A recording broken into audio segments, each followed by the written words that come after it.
Okay.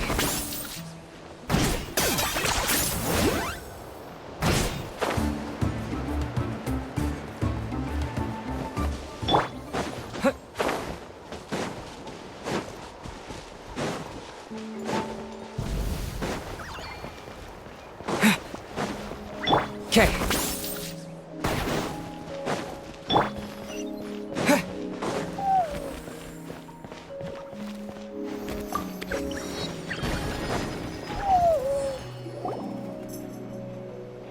Wonder if we're allowed in here. Oh, the door opened all by itself. Taking that as a yes. Aw, the Tomy from earlier. It's really here. Then let's go introduce ourselves.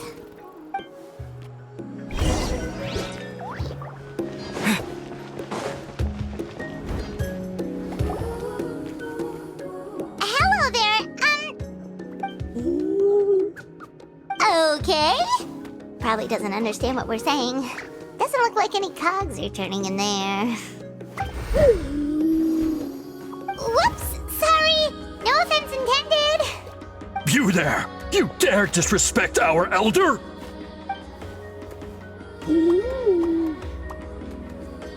Oh, you mean... Oh, I see. Sorry, my mistake. Apparently you are here by invitation. In which case, it's my job to make you feel welcome. Some introductions are in order. I am Kaholam, one of the priests of our tribe. And this is our Iktomisor elder, the great Tlapokpok Tatel, a living totem among the masters of the Night Wind. Whoa, that's quite a tongue twister. In truth, we usually go with Elder Tlapo for short. You're welcome to do the same. Ah, I assume you're referring to our elder's special ability. Elder Tlapo has been alive for many centuries and harbors secrets that even we priests are at a loss to explain. So your reaction is entirely natural. But one thing I can say for sure is that Elder Tlapo has appointed the two of you to an extremely important task. For this reason, I would like to ask you to undergo a test. What sort of task? And what kind of test?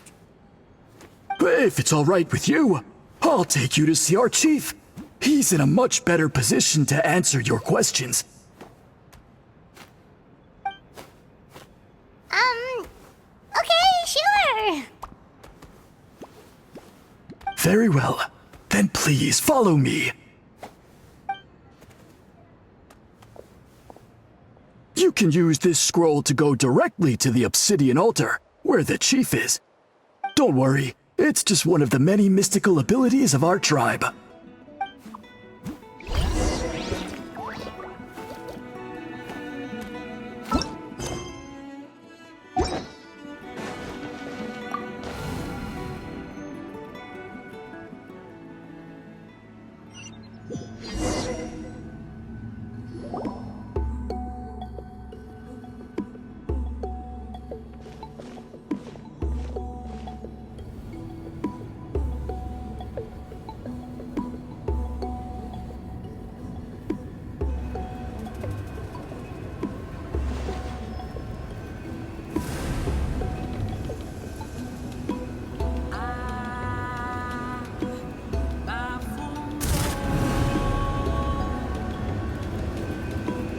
Whoa, what was that just now?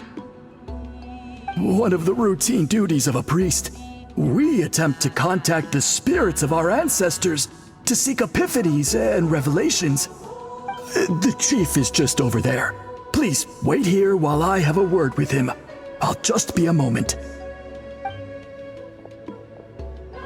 Well, the Masters of the Night Wind are definitely living up to their reputation as the mysterious ones.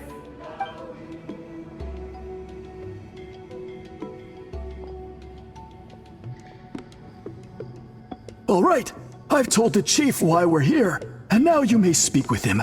Right this way. So, you two are the appointed ones. I am Chief Biram. Welcome, and thank you for your patience. so tall. Unusually so. Yes, I am aware. But I assure you, it's no cause for alarm. Oh, no, of course not. Sorry, Paimon just reacted without thinking. Ah, yes. Caholam told me about that. As outsiders to our tribe, this is probably the first you've heard of such appointments. I'm sure the whole thing seems very confusing. Throughout our history, only members of the Masters of the Nightwind have been appointed to undertake these tasks. This is the first time an outsider has ever been chosen. Really? Allow me to explain. Our tribe has an old tradition of recording history in the form of woven scrolls. And not just our own history. We record the legends and heroic feats of all other tribes as well. It is a tradition we have observed for many centuries. We treat it as a solemn duty. However, when a major event occurs that affects all of Natlan, we record it on a different kind of scroll, used for this exact purpose. And these scrolls can only be woven by someone of the Ictomisor Elder's choosing.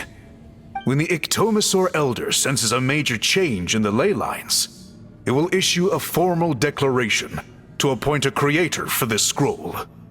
Whoa, so you mean... Elder Tlapo sensed a ley line change quite some time ago, but had not yet designated the scroll weavers until you arrived. Okay, but just so you're aware, we don't know the first thing about weaving scrolls. As a matter of fact, that does not surprise me at all.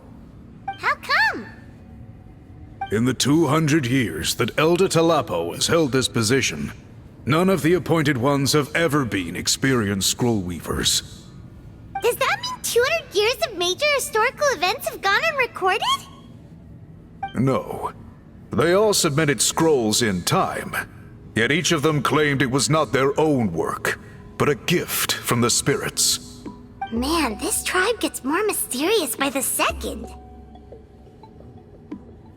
Yes, well, that is the part that troubles me. The notion that we have to rely on esoteric things like gifts from the spirits to record historical events of such great importance. It is unsettling. Huh. That's pretty surprising to hear, coming from the chief of this tribe. I can imagine. You probably see the Masters of the Nightwind as a people shrouded in mystery, who pride ourselves on our arcane practices. But I am something of an exception. I may be the chief, but when it comes to our traditions, I'm in fact a proponent of change and reform. I have dedicated my energies to deciphering the many mysteries of our tribe. In doing so, I hope to establish clearer rules that will help sustain our traditions in the future. Wow, that sounds great! So have you figured out the mystery of the gift from the spirits? Sadly not. It is something I've been investigating for a long time, but I have yet to uncover what this gift truly refers to. Only a small handful of events over the years have been recorded on these special scrolls, with decades between each one. And by the time the next scroll weaver is appointed, my time as chief will be long gone. I will not be in a position to investigate as thoroughly. So... While I haven't gotten to the bottom of the matter, I have made some progress. But the only way I can develop my theories further is with the cooperation of the appointed ones. Precisely. It's nothing to be worried about. Simply a means of validating my current hypothesis. It shouldn't take you long, nor will it put you in any danger. I can explain everything in detail when we get to the site of the test. But first, please wait a moment while I change out of the soul-shielding cloak.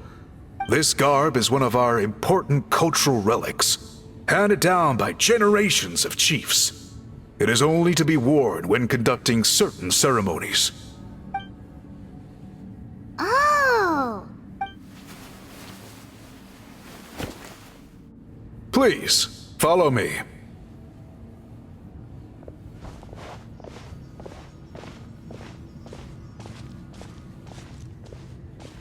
Do you see this scroll? If you touch it, you will enter a hidden space. Today's test is, quite simply, to find a way to escape that space. That's it? I assure you, it's not as easy as it sounds. If you cannot find your own way out, I will of course intervene to bring you back here. But then, we will be no closer to solving this mystery. Good. Simply touch the scroll to begin the test.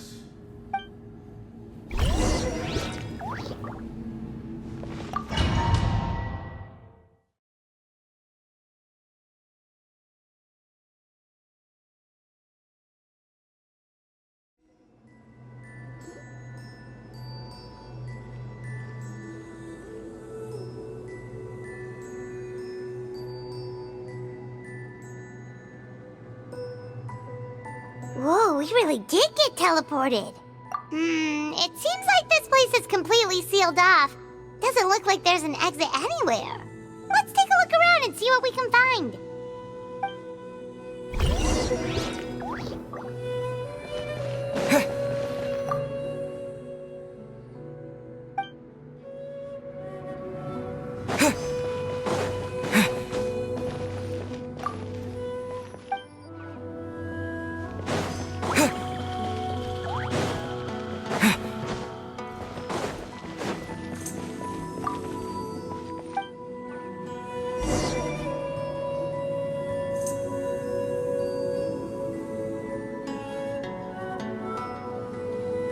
There are so many woven scrolls here.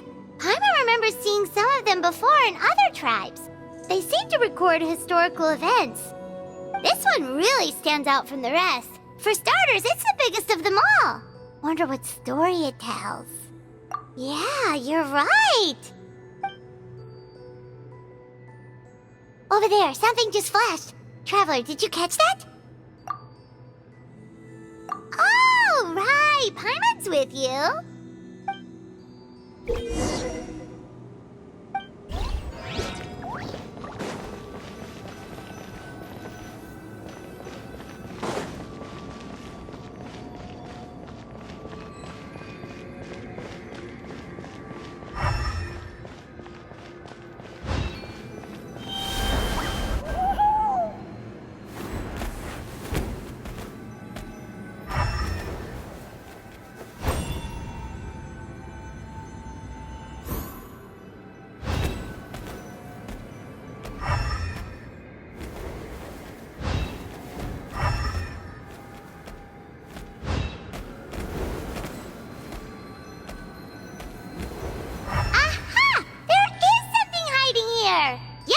Looks like our ticket out of this place.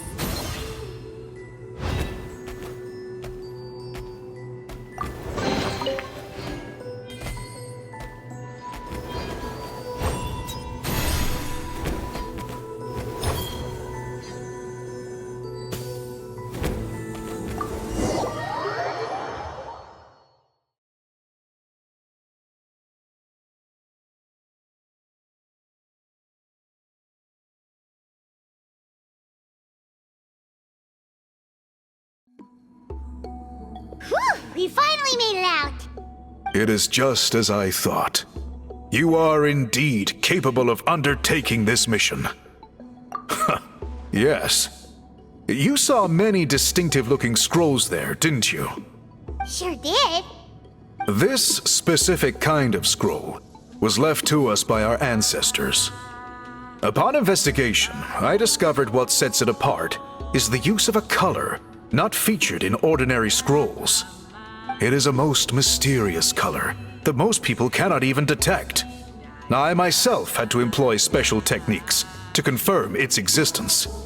Yet there are those who are born with a natural ability to perceive it. And that is why I wanted to test you. You mean...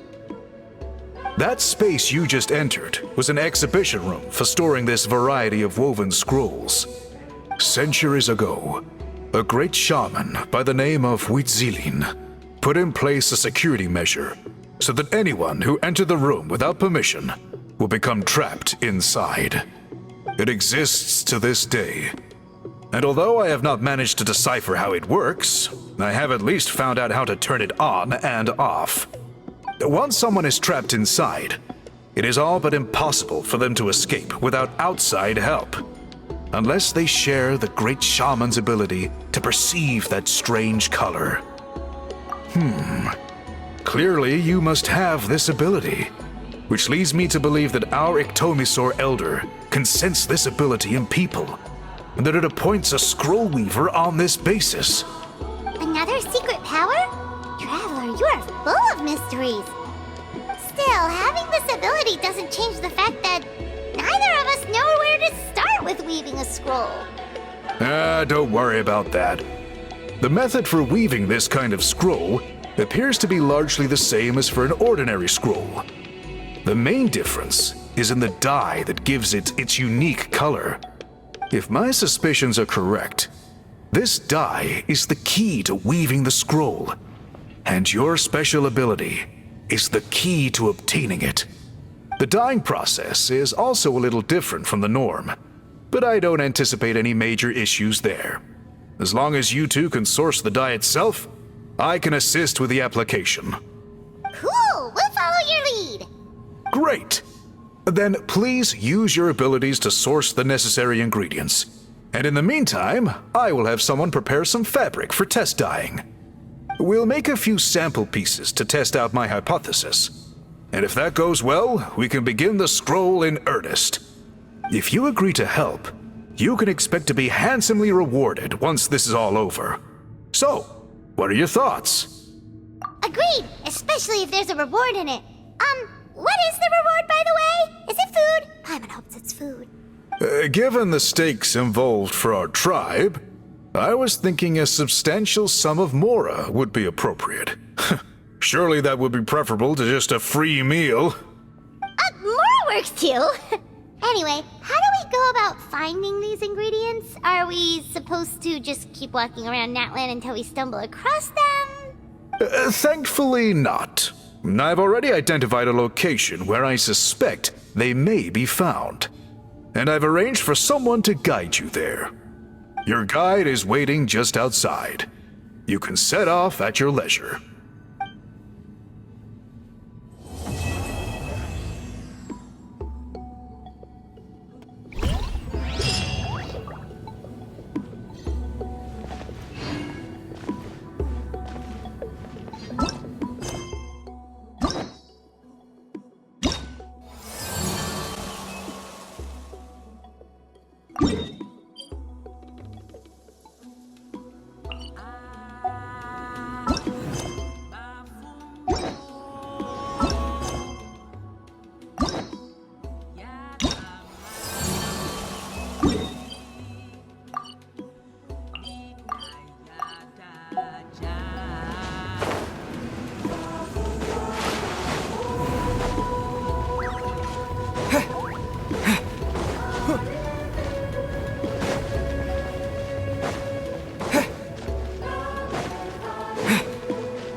I take it you're the ones appointed by Elder Talapo? Yep, and you are? Call me Toltec. The chief asked me to be your guide for the day. His messengers already filled me in on the situation. So just follow me.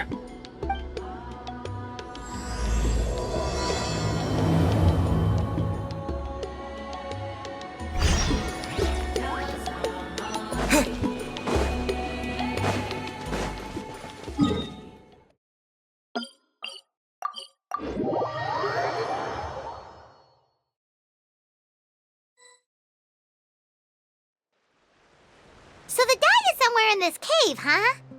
This is as far as I can take you. Only the appointed ones may proceed from here. Why's that? Kind of a long story. Apparently, there's a certain fruit that grows in this cave. the juice of which can be processed to make an excellent dye. Many years ago, our ancestors set out to make a series of ambitious works of graffiti art. They selected this cave to make them in, presumably due to the availability of the dye. However, they didn't want anyone to see their work before it was completed, and so they sealed off the entrance to control access. To bypass the seal, you have to have mastered the art of color perception, or something like that. Oh, right. The strange thing is, our ancestors never removed the seal even after they finished the graffiti art. Since it was sealed off, the only person who's been inside is the great shaman, Huitzilin, and that was 300 years ago. According to her, the artwork tells the story of a hero by the name of Kuntur. But I digress. Sorry, I'm a big fan of graffiti artwork. Once I get talking, I can go on for hours. So you're sure you don't want to come with us? I'll pass. I tried to get in once, but the seal blocked my way. I tried getting my Iktomi sword to clear it with its powers, but even that didn't work. I guess it's supposed to be a test left there by our ancestors. If you don't pass the test, you're not worthy of viewing their works of art. Aww. Don't worry about me, though. I wouldn't be joining you this time even if I was able to get in. Unlike our chief, I don't have the guts to challenge our traditions. This task is specifically appointed to someone by the Iktomi Sor Elder. Who knows what bad things might happen if I got involved? Fair enough. All right, we'll try not to take too long.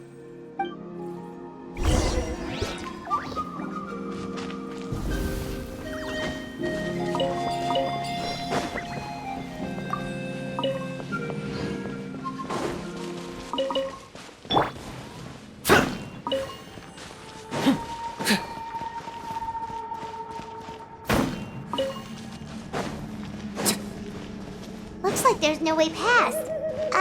Maybe try the same thing as before?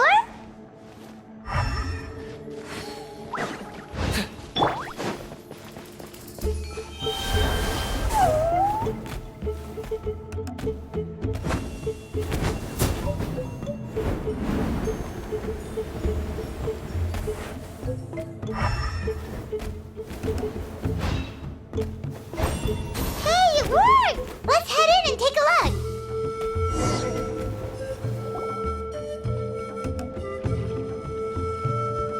This should be the place. That fruit Toltec mentioned should be the one on the wall, right? Now the only question is, which ones do we pick? Well, go ahead, try it out!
10 points for agility.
A reward on the road.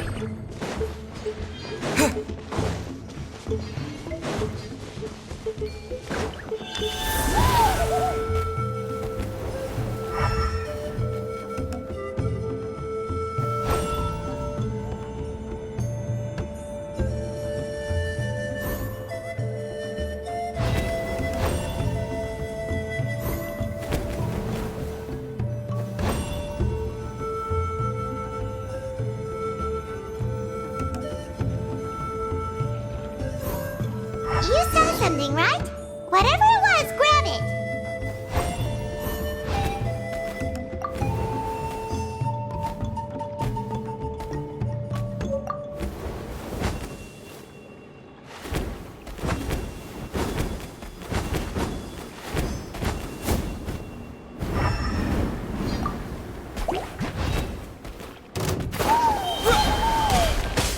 Shine down!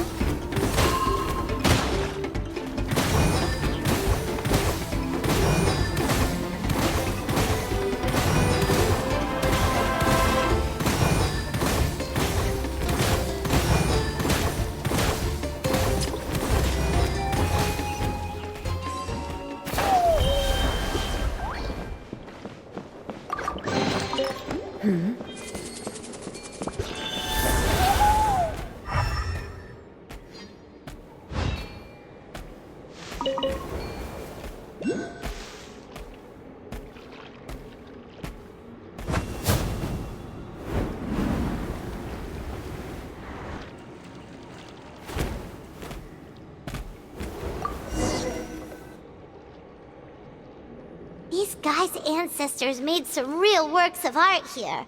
But based on what we've seen so far, it seems like there should be more to the story. Do you think maybe there's more artwork further inside?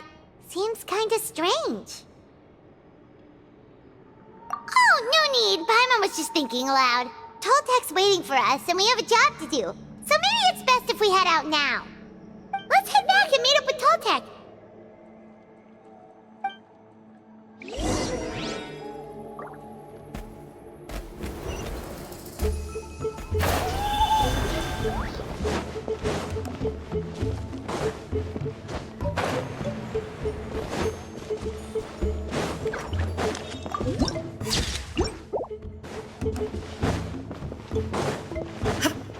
Okay.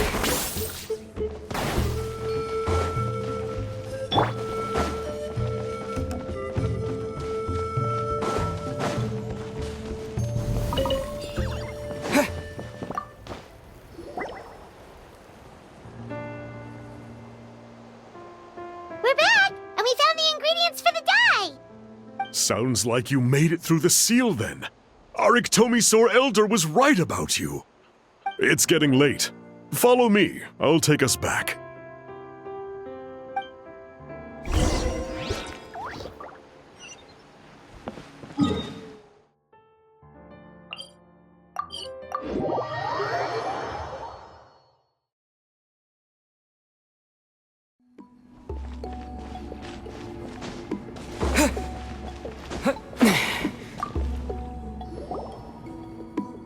Toltec has updated me on your progress.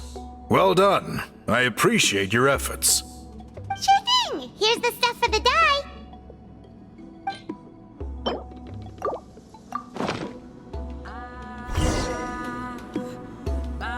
I see. Yes. This is certainly a very different substance from typical dyes. Okay, now let's try our hand at making some samples. The fabric is ready for testing. Got it! Please come with me.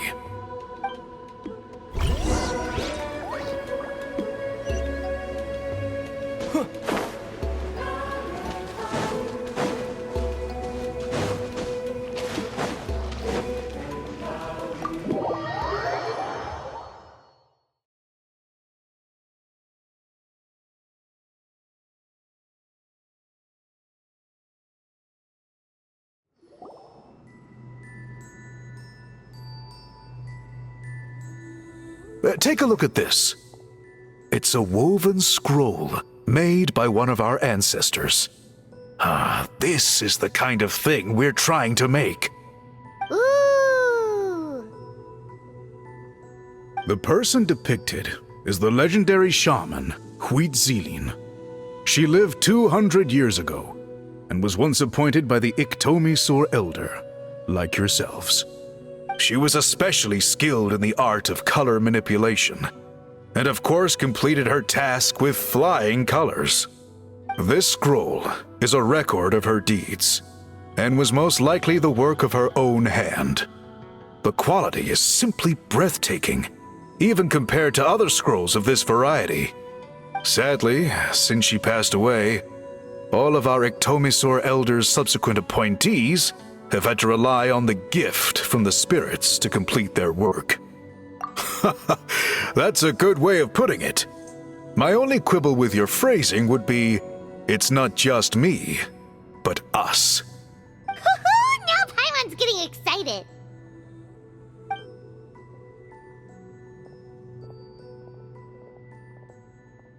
Bring out the samples.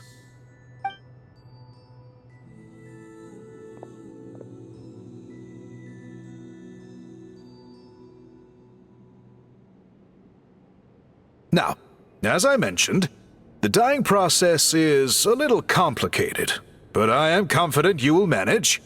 Just make sure to follow my instructions carefully. The pattern has already been sketched out on the sample, so you just need to dye each block with the correct color.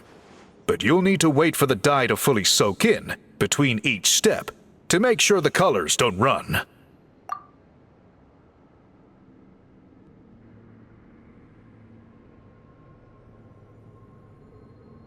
Ha ha ha!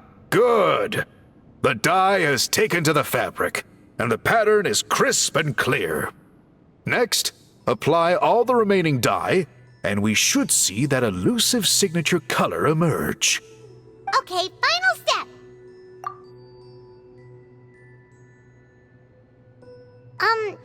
Did it work? Paimon doesn't see it. Oh, that color isn't showing up. Oh, the dyeing has failed. No, your technique was flawless. You did everything exactly as instructed. It would have made no difference if I'd done it myself. Then what went wrong? It could be the weaving technique, or maybe the dye has to be applied in a different way. Oh, whatever the case, it looks like I have failed to get to the bottom of this mystery. Sorry, Paimon wishes we could do more to help. I am the one who should be apologizing. I made you do so much work, and it was for nothing. I will, of course, honor my commitment to compensate you for your trouble, but I do hope you won't give up on this task. I plan to keep investigating, and will be sure to keep you updated with any progress. Don't worry, we're not quitters. Paimon does have a question, though. This whole process of recording history on woven scrolls seems so complicated. Why don't you just write it down instead? You said yourself you're all about change and reform.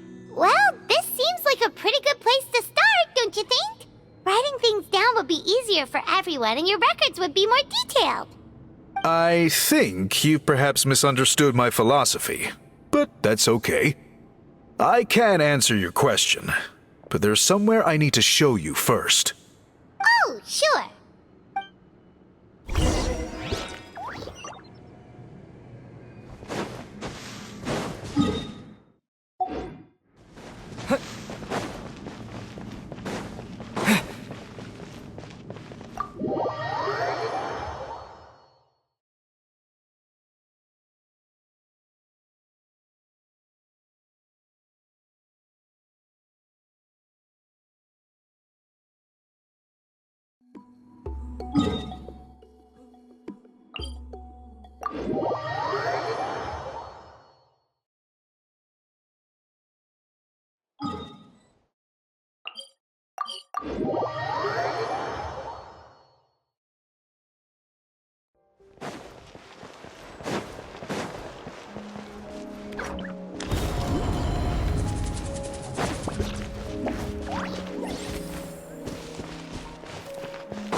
Look at this view. What do you think? It's gorgeous! Now, try looking a little further. Whoa, that graffiti! In all the years since the founding of our tribe, those colors have been with us every step of the way. It is true that I seek to bring new life to this ancient tribe through change and reform. But I also understand there are certain foundational things that we cannot afford to throw away. The foremost of these is the way we record our history. Oh, that makes sense. Since the very beginnings, our tribe has always sought to bring color to history. And I have a deep sense that this is one part of our heritage that we should not give up. So, whatever it takes, I must find a way for us to continue producing our traditional woven scrolls. You're completely right. Paimon's sorry for what she said earlier. It was out of line. It's quite all right. I'm just grateful you're able to understand where I'm coming from. Then let us hope that when we next meet, we succeed in reviving this tradition.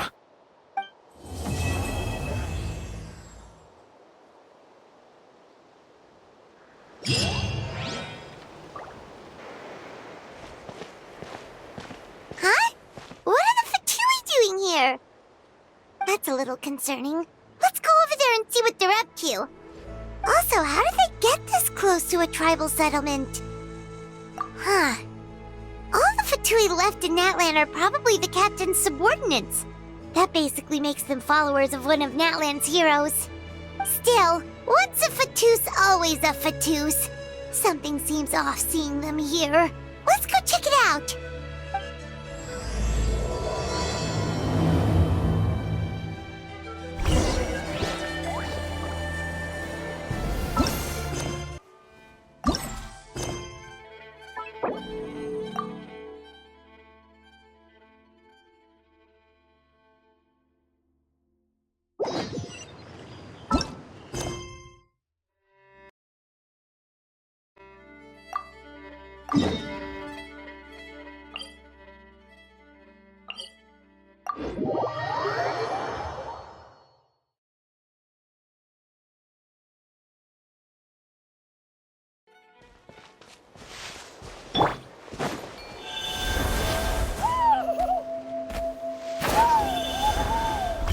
Okay.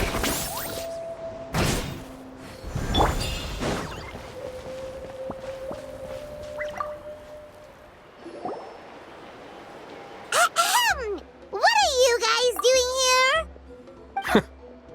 Following orders. If you have a problem, take it up with our employer. Hey, what's with the attitude? Can the Fatui even work for a private employer? This is Grudok. I hired him to be my bodyguard in Natlan.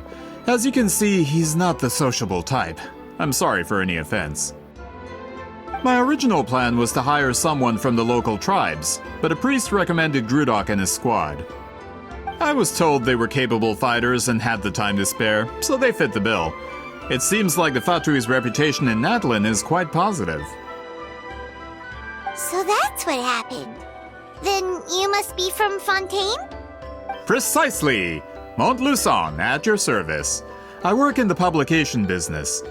And you two... Wait, you must be the traveler and his fairy companion. Oh, you know us? A golden-haired traveler with a floating companion. There's no mistake. Your exploits in Fontaine have all the makings of a best-selling series. I'd be a failure of a book merchant if I couldn't recognize you. Wow, we're really famous at this point, traveler. It's truly my lucky day.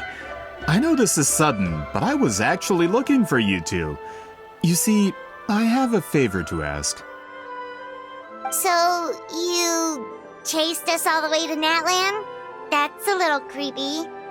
You'll be generously rewarded, I promise you. Well, at least he got straight to the point. Should we hear what he has to say? All right, we'll hear your request. You know the great shaman Sitlali, right? I need her help with something. Yeah, but the chances of her helping a random stranger just because we asked? Yeah, see, Lolly really doesn't like dealing with strangers. I heard about that from other members of her tribe. But they told me if one person could convince her, it would be the golden-haired traveler. If you manage it, I'll even double your pay. Oh yeah, we should definitely get to the bottom of that first. It's kind of a long story, and there's tribal history involved, so you should hear it from an expert. Alie, if you could. Of course. I don't often have an eager audience for this kind of thing. Nice to meet you. The name's Alie. I'm a researcher from the Fontaine Research Institute. Unlike most researchers, I have a keen interest in ancient ruins. That's why I was invited to join Monsieur Montluçon's team. Have you heard of the legend of the great shaman Huitzilin? Yes, according to local records, she was a color mystic who lived over 200 years ago, and the most adept in her tribe at using that particular technique.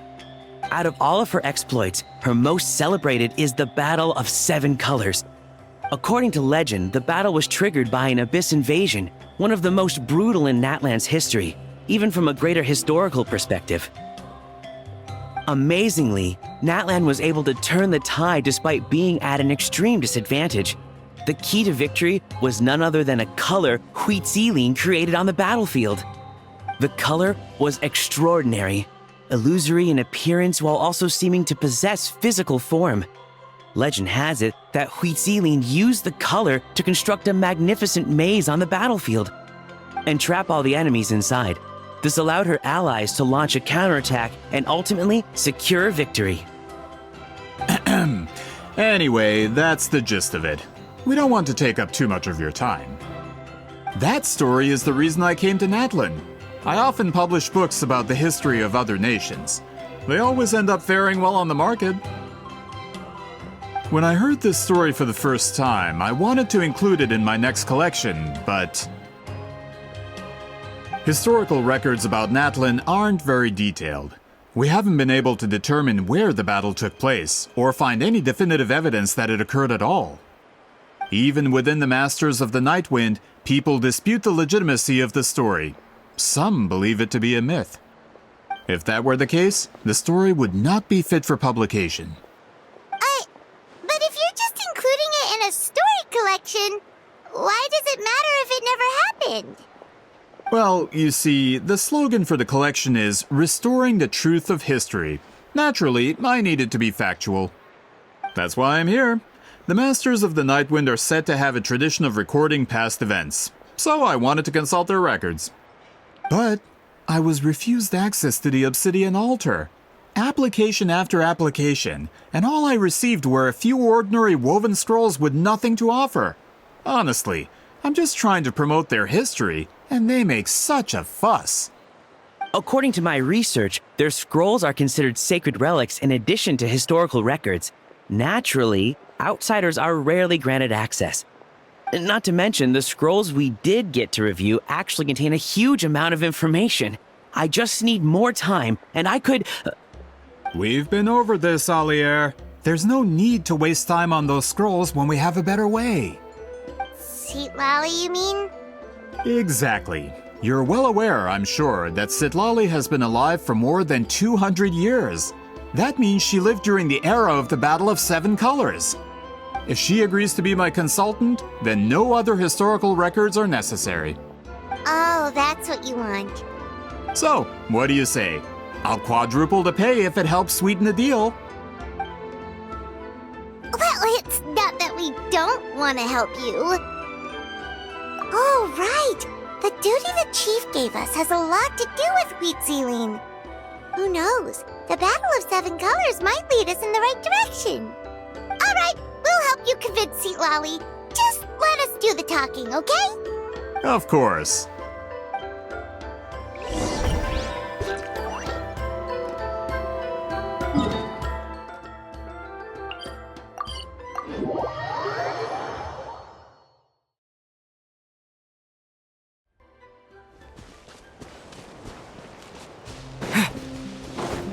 Okay.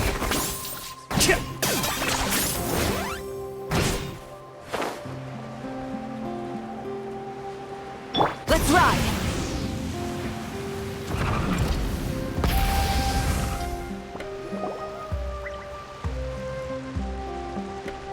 So, this is where the great shaman lives? A bit far from civilization, isn't it? I hope the person who pointed us in this direction wasn't mistaken. For someone like Citlali, it actually makes a lot of sense. Is this graffiti her work too? I wonder if it's a cultural practice. If I could just copy it down, We're here for a reason, Alier. As agreed, you two can do the talking, and we'll wait for you here. Okay, we'll go knock on the door. Hopefully she's not hungover.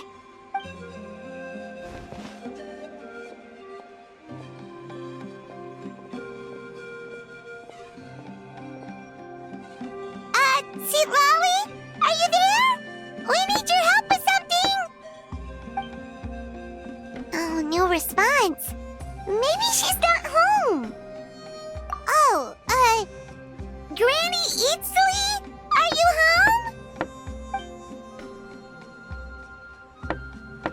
home? Hey, kid! If you're here to challenge me, book an appointment first. Traveler!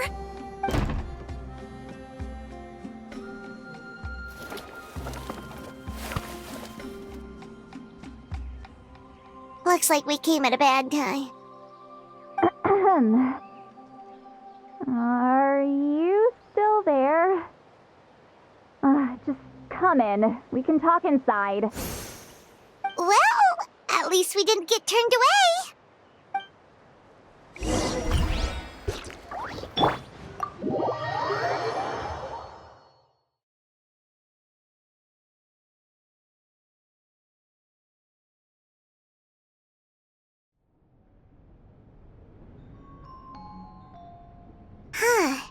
So this is where Seat Lolly lives. I, didn't have time to fully clean up the place. Complain if you want. Menial housework means nothing to a great shaman like myself.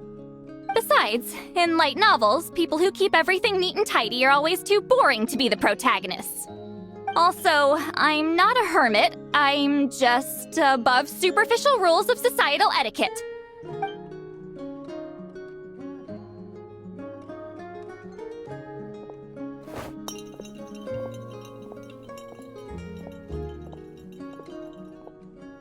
She sure does care a lot about what we think of her.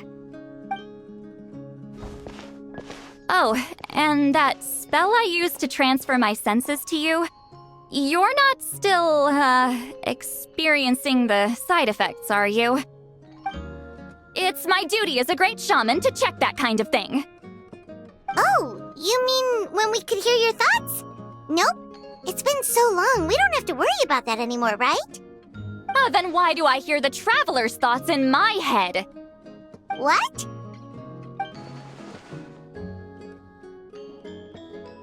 I can still hear you, you know. Don't bother. I'll find a way to fix it. First you hear my thoughts, now I'm hearing your thoughts. It was just a simple spell. I use it on you, and now it's on the fritz. Forget it. Just tell me why you're here. Well, someone asked us to ask you to be their consultant. They have questions about the history of Natlan. So they asked the hero of Natlan to put in a good word? Sounds like they know I don't usually trouble myself with other people's problems.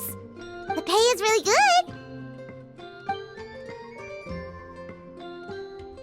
good. Doesn't matter, I'm busy.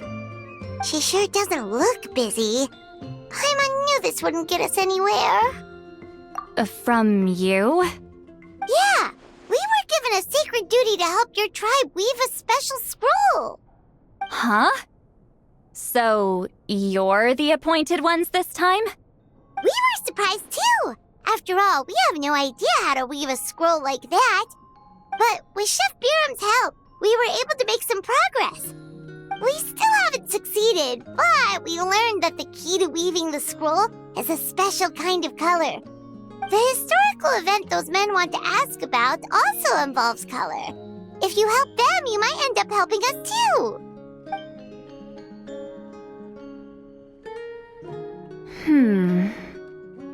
She's giving us that face again. Did Paimon not explain things clearly? I can't decide whether this twist is completely out of the blue or if it was foreshadowed all along. Does that mean you won't help us? I need to think about it. Then there's still hope. Hey, what's the holdup? Just give us an answer already.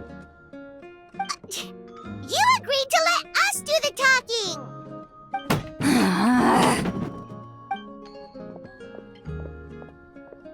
Seat Lolly!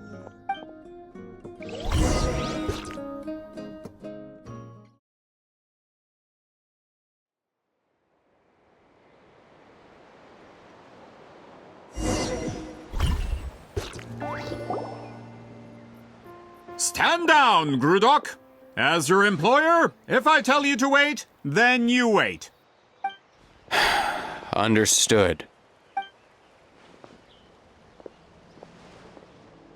You're the great shaman who's been alive for centuries? But you're so... Apologies for the disturbance. Grudok is a recent hire, so difficult to restrain sometimes. You're lucky you didn't force Seat Lolly's hand. Well, since you're here, how about a discussion? Do you have any idea who I am? Did you think Granny Eatsley would be fooled by your little performance? I have no intention of speaking to you. Your recent hire interrupted me right as I was about to make an important decision. Pull a trick like that again, and I'll make your lives a living horror novel, except 10 times worse. That's all I came out here to say. Whoa. Traveler, we have a discussion to finish. You live up to your name, Granny Itztli. I apologize for the offense. I'm just surprised the Battle of Seven Colors didn't pique your interest. You're investigating the Battle of Seven Colors? Ah, the Traveler didn't get to that part? Yes, I thought the Traveler could help me convince you. But, if I'm not mistaken, you have a personal interest in this matter, don't you? I heard that the great shaman Huitzilin was a friend of yours. You two must have been close.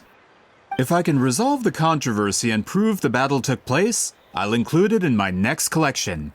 Then, all of Teyvat will learn the truth. With your support, your friend's heroic deeds will once again be known throughout the land. Inspiring, don't you think?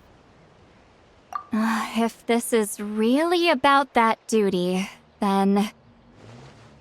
fine. I'll help you. I'm honored. Save it. I agreed to help the Traveler, not you. You'll just have to leech what you can. Well, at least she agreed to help.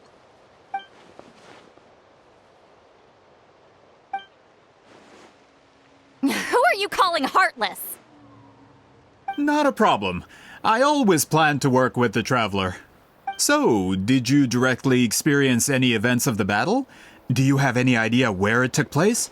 Can you think of any relics we could use to prove it? Talk at me, why don't you? Fine. No, no, and no. I did live during the same era as her, but that doesn't mean we experienced the same events. I've lived a long time, but I'm not a walking encyclopedia. You decide the angle of your investigation, and I'll provide answers if I'm familiar with the subject. All right. Even if you didn't witness the battle yourself, you still lived through that era. Your insights are very valuable. Alier, you had an idea about where to start, yes? Oh, well, my plan was to consult the members of the tribe in charge of recording history. Then, let's start there. Traveler, what do you say to officially working together? After all, it appears I can only get Miss Sitlali's help through you.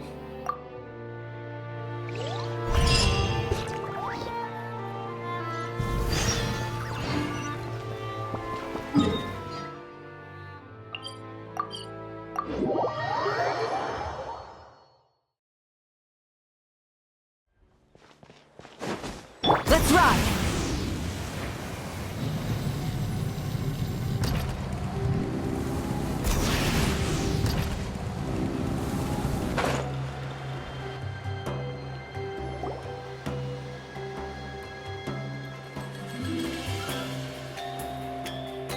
You don't seem super invested in this whole thing, Sitlali. The Battle of Seven Colors is something I've only ever heard about. I know as much as anyone else in my tribe. But how? Weren't you alive when it happened? I wasn't there when it took place, and she never told me about it. That's how. But Molu-Sol said the two of you were close friends. The battle was legendary. Why wouldn't Huitzilin tell you about it? Close friends? More like arch rivals. Something Montluçon would know if he actually did his research. Did you see the graffiti outside my house? That's not my doing. All students from Huitzilin School of Shamanism must pass an extremely difficult trial before graduation, defeating me in battle. Those graffiti drawings are how they challenge me. Of course, none of them ever succeeded. So, after Huitzilin's death, her students had no choice but to modify the requirement. Instead of defeating me, all they have to do now is last long enough. As my rival, Huitzilin only had one achievement that surpassed my own, and that was the Battle of Seven Colors. I can only assume she had some kind of secret technique at her disposal. It makes perfect sense that she kept it from me. I'm a fast learner. Telling me about the technique is no different than handing it to me on a silver platter.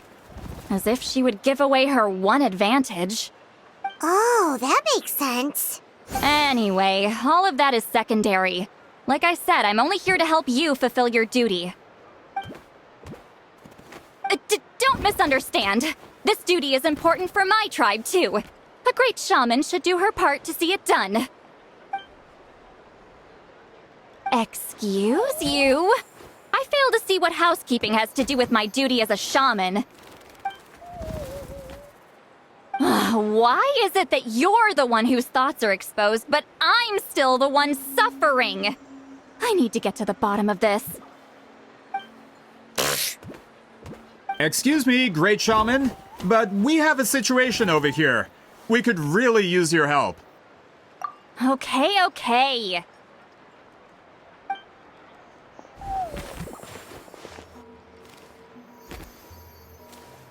Of course the Battle of Seven Colors happened. The woven scroll proves it. Wheat Ceiling used a mysterious color to construct a maze and trap the enemies inside. That's just your interpretation. There's more than one way to understand that scroll. Besides, constructing a maze out of color is ridiculous. Wheat Ceiling was one of the most powerful shamans of her time. She definitely could have pulled it off. That's the biggest problem. She had students. Why not pass it down?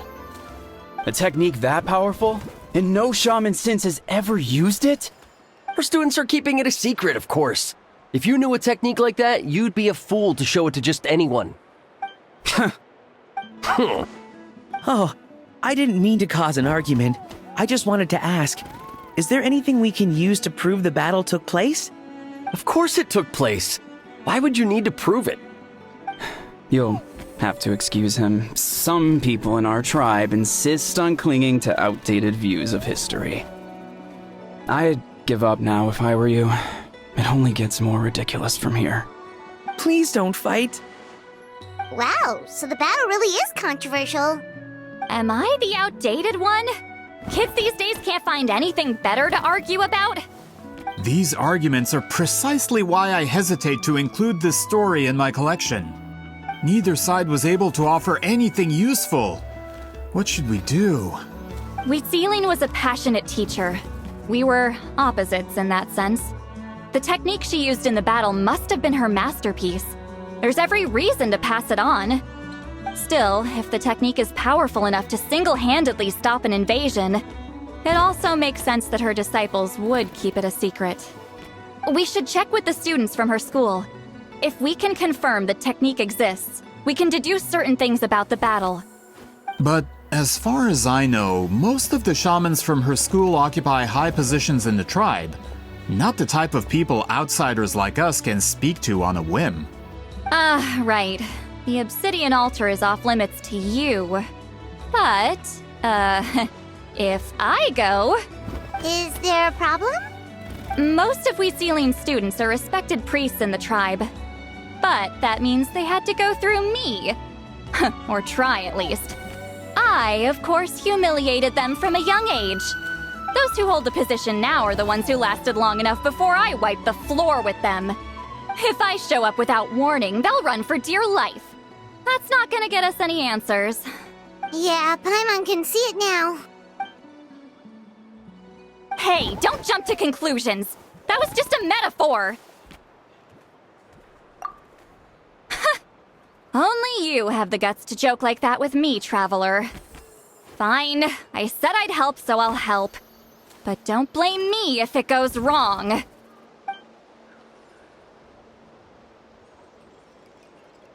the rest of you can wait for us here.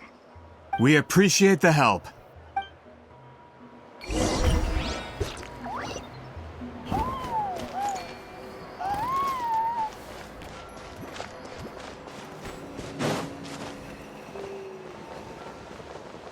Okay.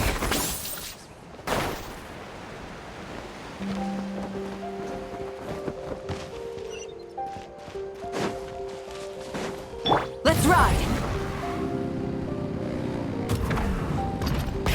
Rev the engines!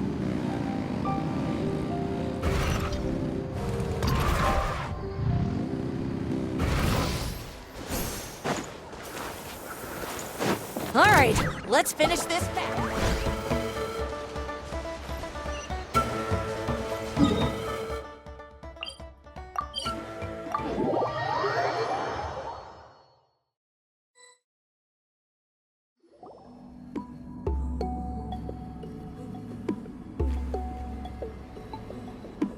Oh, are you in the middle of a ceremony? Granny Eatsley? What is she doing here? Did some coward not show up after challenging her to a fight? Or is she here to officially take over the tribe? Whoa. It's like they really do see her as some kind of tyrant. No matter what, we'll defend our dignity as priests to the end. Ugh, you talk a big game for someone who lost to me the most out of the entire priesthood. What? All I want is to ask some questions. So, you're here to interrogate us? Someone didn't sit pretty for their beating? Is that it? You want their name, don't you? We should just run! Yeah, with the hero of Natlan here, Granny Eatsley will be on her best behavior. Sure, whatever you say. Oh, it's the Traveler and his companion. That does make me feel better. How can we help you? We wanted to ask about the technique you inherited from Huit Zealing. Huh. So you can eradicate our school once and for all? Disciples of our school have challenged her year after year, just as our master instructed. Sounds like she's finally had enough. Well, you're not wrong. If we want to protect our legacy, one of us needs to run! Not this again. Just how much did you traumatize them, Seatlali?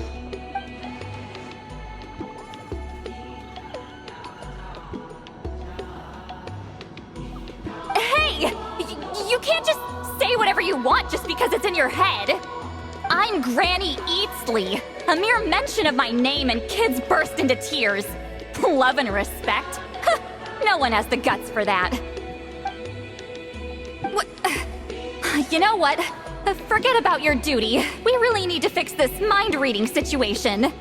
Sorry to disappoint, but if you're here to question whether we're qualified to inherit our master's legacy, we're not going down without a fight. We're not getting anywhere. What should we do, Traveler? Huh? Oh, it's you. Elder Tlapo! Oh, we must have disturbed your meditation. Our deepest apologies. Please forgive us.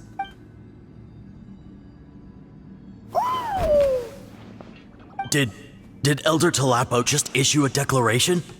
From what I can tell, in a single word, the message was... friend? Is Elder Tlapo telling us to treat Granny Eatsley as a friend? That's not possible, is it? Oh, you forget yourselves, my friends. You are esteemed priests of our tribe. Where are your manners? But Chief! I didn't expect to see you here, great shaman. My sincere apologies for the lack of hospitality. Well, I wasn't exactly planning to come to this crowded place. So you can save the pleasantries, Chief. I'd rather get this over with. Understood. Now, as successors of Huit Zealing, I understand your friction with Granny Eatsley. However, Elder Tlapo's declarations have always showed us the correct path. You would do well to respect his counsel. So, mind your manners and allow Granny Eatsley to ask her questions. Good thing Elder Tlapo and Chief Biram are on our side.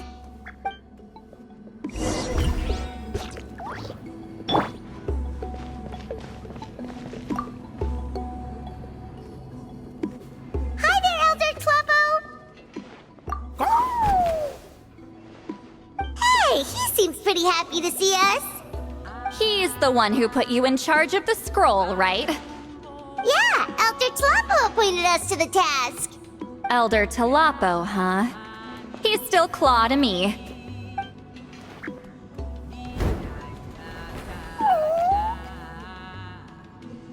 Hey, don't pull that cutesy stuff with me. You're an Iktomisaur Elder now. You occupy an eminent and important position within the tribe. So, you already know each other? Claw was only this big when we first met. He was with Zealing's Saurian companion back then. She kept dragging him to my place, so over time, we got to know each other. She only came to my place to fight me. But at the same time, she always claimed to be my friend. She was the only one who dared to try, at least. Well, you've lived a long time. You've probably made a bunch of friends over the years, right? The more time you have, the more friends you lose. Oh, Anyway, let's get back to business. I hate talking about the past.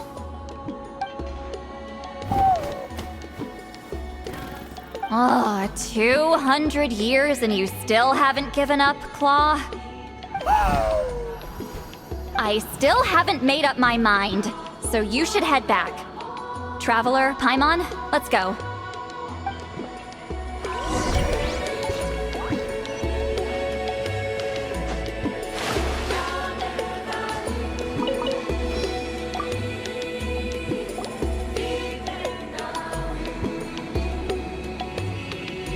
hey there, Chief Biram.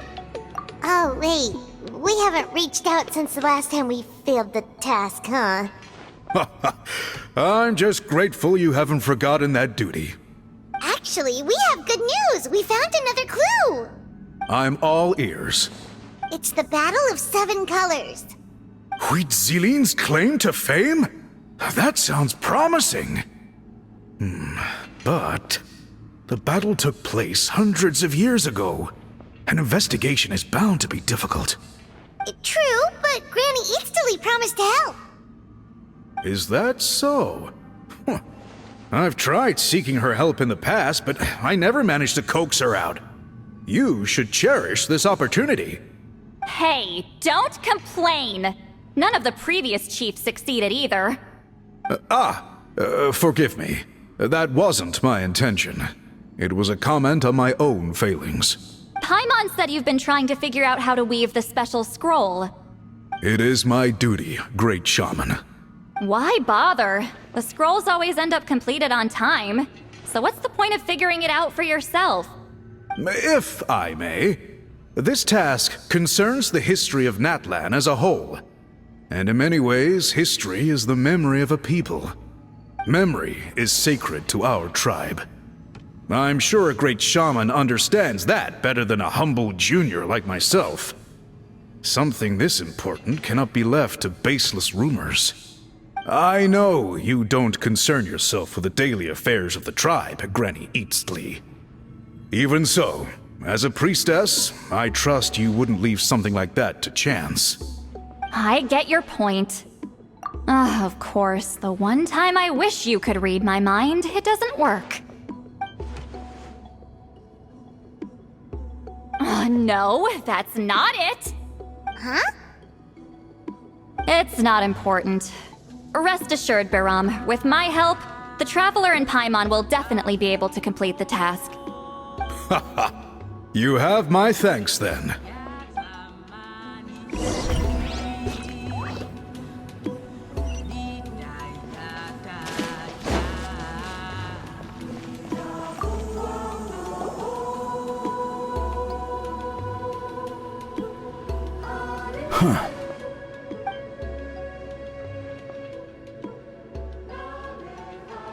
So are you here to test whether we're qualified to inherit Master Huitzilin's legacy?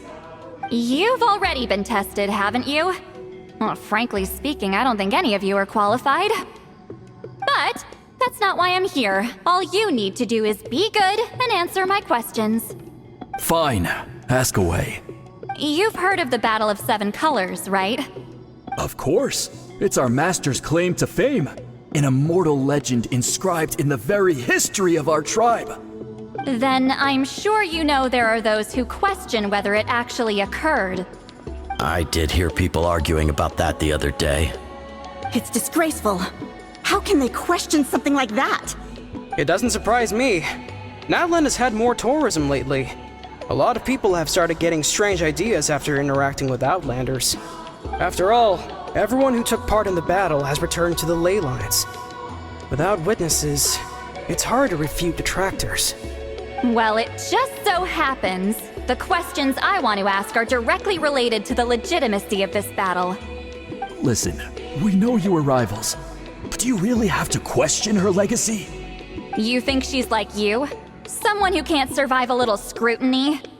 No, of course not. Then let me finish.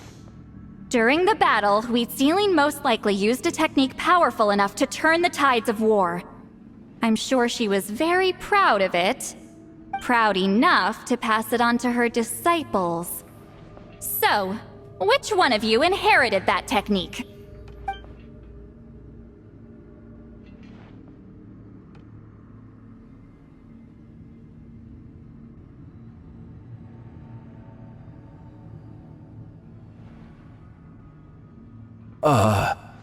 I don't think any of us have heard of it.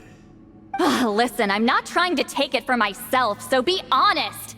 With or without it, I can wipe the floor with any of you. Yeah, no objections there. But I'm telling the truth. None of us have ever heard of that technique. What's wrong with her? Why would she let it go extinct? Master's body of work is massive. No one student could hope to learn all her techniques. Mastering just a few already takes a lot of effort. Master had no choice but to recruit many students, split up what she knew into different portions, and pass it down through various individuals. So even though we see ourselves as representatives of Wheatsealing's school of shamanism, what we know isn't the sum of her legacy. Actually, I know of a shaman family that inherited some of Master's techniques. The family fell on hard times and lost the right to the priesthood. Still could be worth a shot. But if they inherited Wheatsealing's secret technique, shouldn't the family be thriving? Well, it's the only thing I can think of. All right, give me their address. I'll mark it out on your map. To be honest, I'm not optimistic about the future of this investigation. That's because the request came from you. You don't know the power of your own words, do you?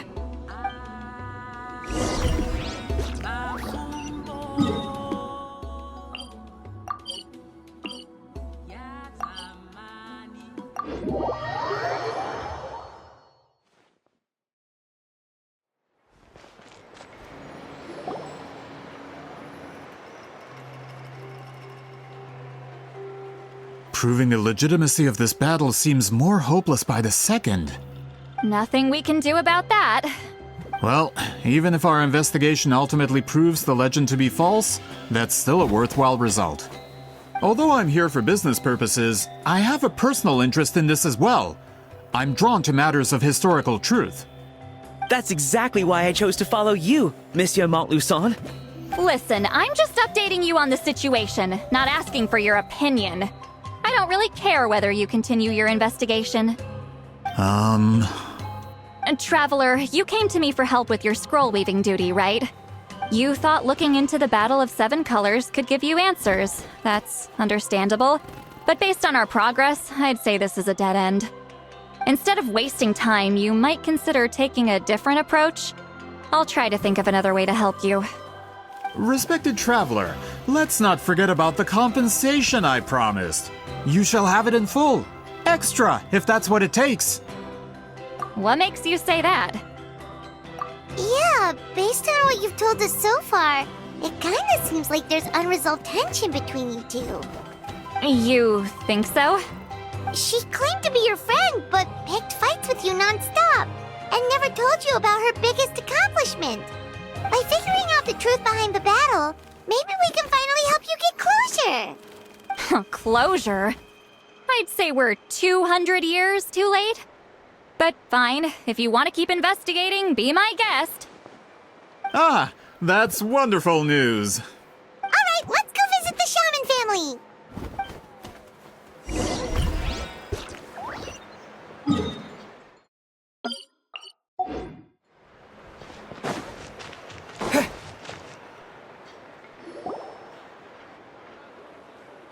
Hello, are you Asia Man? Yep, that's me.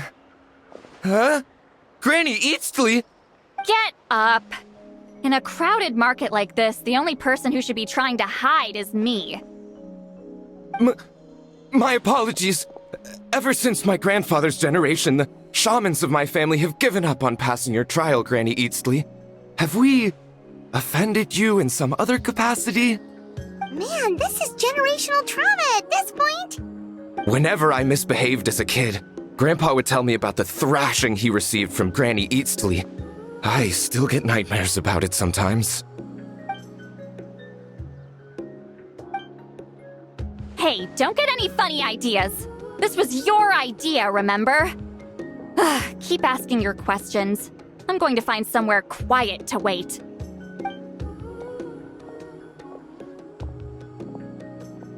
Okay, so your family studied under Huitzilin, right? Yes, although that pretty much ended with my grandfather's generation, unfortunately. The techniques my family learned from Huitzilin didn't have much practical use in terms of tribal affairs, so during my grandfather's time, we quit the priesthood. Turns out, shaman techniques aren't that useful outside the priesthood either. So over time, we abandoned them altogether. Of course, it's possible that we were just too foolish to understand the true power of those teachings. After all, Huitzilin was a genius. None of her students have been able to fully reproduce her talent. Do you know which techniques were passed on to your family? I'm not sure. As a kid, I remember hearing my grandfather talk about them, but it's not like I can use them myself. Just think about it for a sec. Do you remember anything about a technique that can decide the outcome of a battle? Decide the outcome of a battle? No, I don't remember anything like that. Besides, my family wasn't really known for our talent. If a technique like that exists, I doubt Huitzilin would pass it on to us. You might have better luck asking one of the priests. They're descendants of Huitzilin's most gifted students. Well, looks like we're back where we started. Still no definitive evidence the Battle of Seven Colors took place. Alier, do you think we have enough to draw a conclusion? All we have are non-witness accounts. We could put together an interview, but that's not going to hold up in academic circles. Then we have to keep going. Oh, you're investigating the Battle of Seven Colors? Yeah, you know about it? Not a lot, but there's something special about my family. In addition to shaman techniques, Huitzilin's stories were passed down to us as well. Say what you want about my ancestors' dedication to shamanism, but they definitely paid attention to those stories. And of course, the Battle of Seven Colors is the most exciting story of them all. We don't need another story. We need something concrete. Does no one in your tribe understand that? I'm not sure if this is helpful, but the story passed down in my family is a little different from the one told in the tribe. Really? Well, it's Huitzilin's personal account of the event, so it's a lot more detailed. For example, in the version I heard, the battle took place in a location known as Chico Mostuk Cave. That means you can tell us where to find it. Have you ever been to this place? Unfortunately not. I studied maps of Natlan before we left, Monsieur Montluçon. I don't remember ever seeing such a name. Could your ancestors be mistaken, Mr. Shaman? It's unlikely. My family may have let the shamanism side of things fall by the wayside, but we're serious about these stories. In the words of my grandfather, some things deserve to be passed down more than secret arts. If Huitzilin's version of events differs so much from the general understanding, that makes it even more likely the battle is completely made up. Yeah, that's disappointing. Oh, hold on. You mentioned the Chico Mostuk cave? Oh, yes? Can I clear something up for you? It's been more than 200 years. Huh. I never thought I'd hear that name again. What do you mean?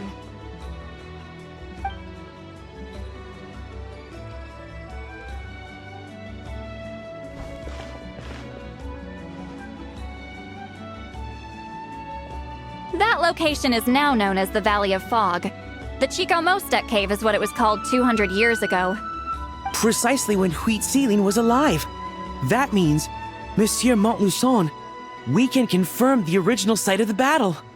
Once we get there, the evidence we need should be at our fingertips. Just when we thought all hope was lost. I never doubted you, great shaman. Allow me to present you with a gift as thanks. Save it. Flattery won't get you anywhere with me. Wait, Mr. Montluçon works in publishing. You're a huge fan of light novels, right, Seatlolly? Maybe he could get you some that are out of print. Really? Out of print, huh? Sure. Do you have any in mind? Well, if we're talking collectibles, then the first edition of Shogun Almighty reborn as Raiden with unlimited power is a must. It's the first major hit of the isekai genre. Several editions have gone to print, but copies of the first edition are exceedingly rare and valuable. I see. There's also its sister work, Pretty Please Kitsune Guji. It was Yae Publishing House's attempt at gauging the new market trends. It's opened the door to a new genre after readers grew tired of isekais. The sales speak for themselves. Actually, Yae Publishing House released a limited edition not too long ago, but it's almost impossible to get. Anyway, I'll take those two. Sorry, I'm not sure I caught all that. What were the titles again? Reborn as Kitsune Guji? These two titles are among the most successful and well-known works in the entire industry. You're telling me, as someone who works in publishing, you've never heard of them? I'm a merchant from Fontaine, after all. Regarding this particular genre from Inazuma, I'm afraid I lack your level of expertise. Amateur.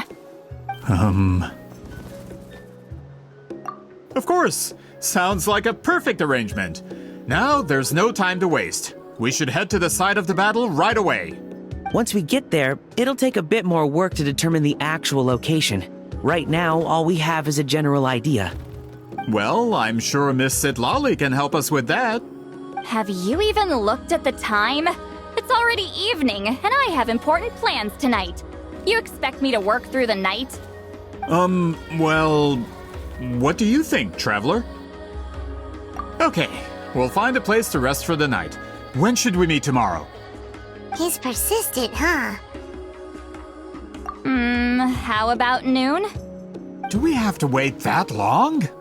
Great shamans have important matters to attend to in the morning. That's only because I have important tasks to complete at night.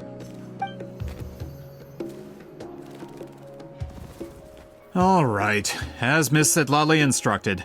Let's meet back up tomorrow at noon. We'll be waiting at the exit of the tribal settlement.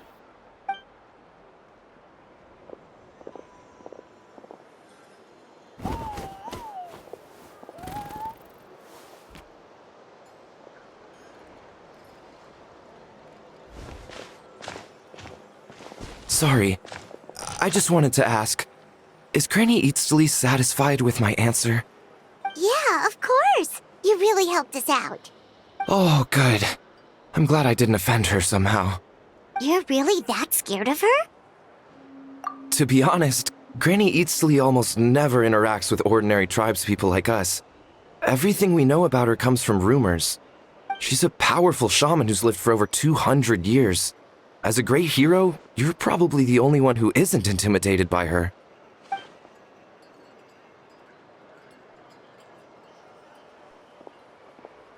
Well, thanks for today, Sweet Lolly.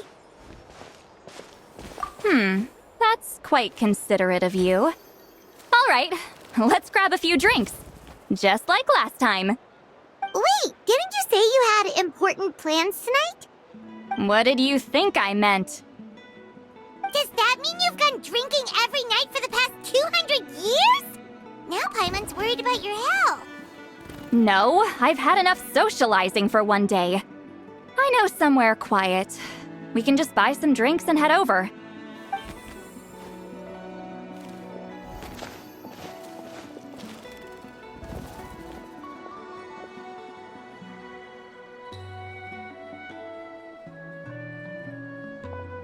Which will also give us a chance to solve the mind reading issue. Considering the necessary spell work, I'd rather do it in private.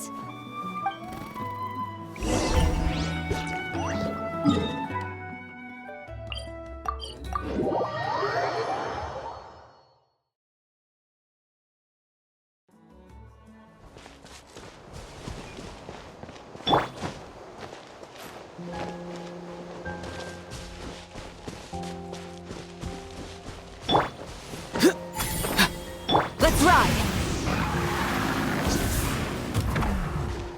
Hip! Pyroclastic surge!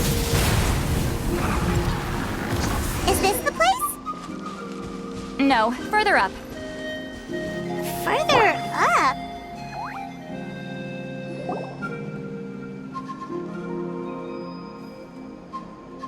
Whoa, this is like a secret base. Sometimes I want the fresh air, but not the company. So I come here. Let's see if my stash is still here. Ah, great! The halberd crest birds didn't eat my snacks.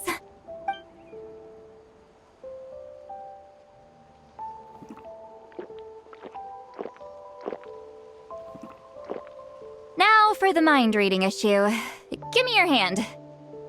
It might take a little longer, actually. I just need to share my senses, make a clean break.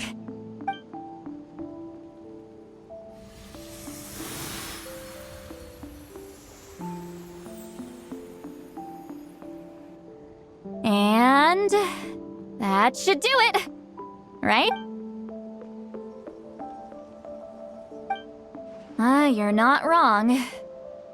Hold on. Why do I still hear you in my head? Oh, did I not separate our senses completely? Maybe using my palm isn't enough? Close your eyes.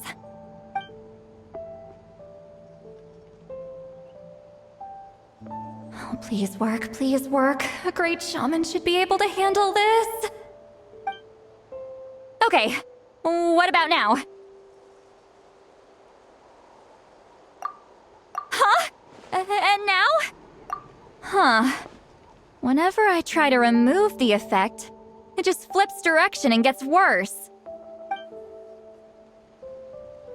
That was just to help with the spell. Ah, shoot. I still hear you.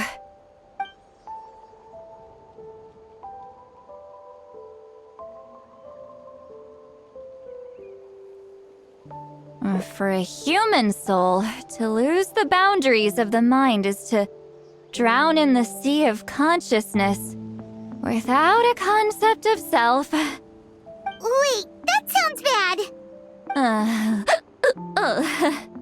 I read that in a light novel. When it comes to the real world, I think it's pretty accurate. Is Lolly drunk? She's not making much sense. Anyway, we'll just have to leave it for now. Hearing the traveler's thoughts isn't that bad, right? You should just tease him. That's what Paimon would do. It's just... I'm not good at this. I'm not used to being close to people. Sorry, I said we could be friends, but I guess I'm not ready. I'm used to being Granny Eatsley. Someone intimidating, someone people are scared to approach. I don't have to deal with people that way. Yeah, Paimon's been wondering. Why do you insist on living so far away? You could easily become a leader of your tribe, someone everyone loves and respects. When you live as long as me, a person is like a flower. The color draws you in. You water it to see it bloom. It rewards you with its fragrance, but it doesn't last. With the passing of the seasons, everything withers away. You can try to water it, but it will never bloom again. Even if the same plot of soil is covered in flowers the following year, the one you remember won't be there. That's just how it is. Most of the people in my life will be gone one day, just like a flower.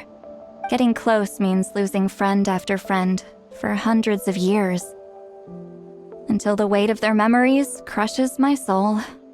If people don't care about me, then I don't have to care about them. It's better if the people in my memories are nothing more than fleeting strangers. See, Lolly. You won't live as long as me, so you don't have to worry about that. Really? Then you should understand. Nearly everyone you know will be gone one day. Traveler?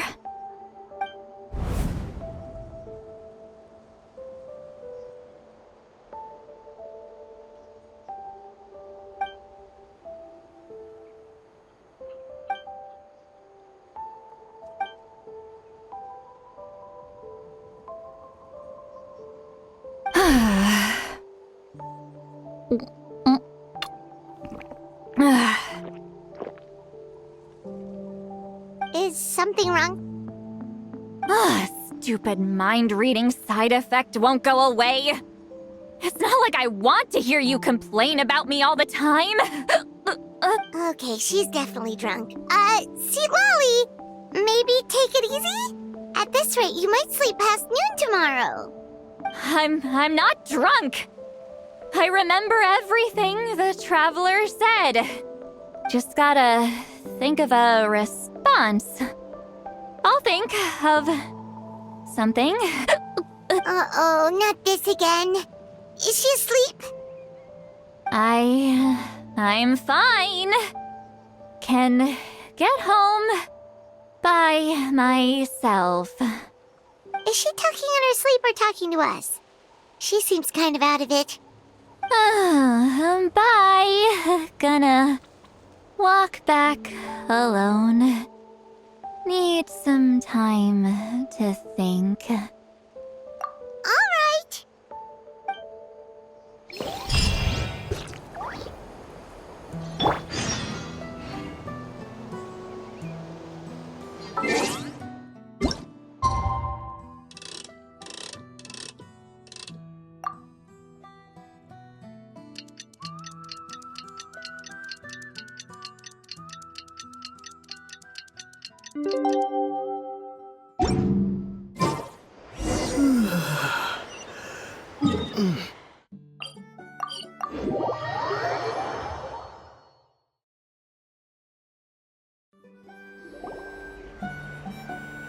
This should be the place we decided to meet yesterday. Who knows if Sweet Lolly will show up on time? She drank so much last night, she might not even be up yet. Ahem. Sweet Lolly! No need to sound so surprised. Drinking is just a way to pass the time. I mastered the art of moderation long ago. Last night doesn't count. It was a minor slip-up, that's all. Anyway, I gave everything a lot of thought, and I think you're right about something. The Battle of Seven Colors holds the key to a lot of the answers I've been searching for. So that's why you're here so early. Traveler, great shaman. Sorry to keep you waiting. Shall we head out?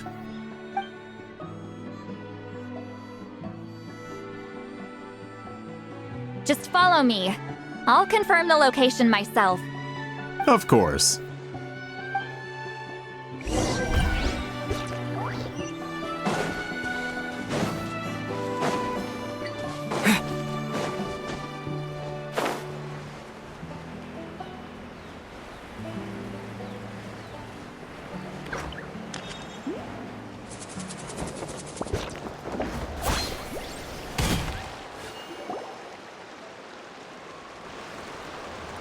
This should be it.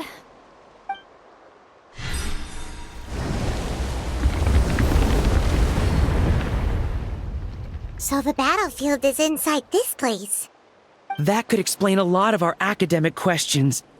Don't lose focus. Once we get to the actual site of the battle, all the evidence needed for publication will be at our fingertips. Everyone ready?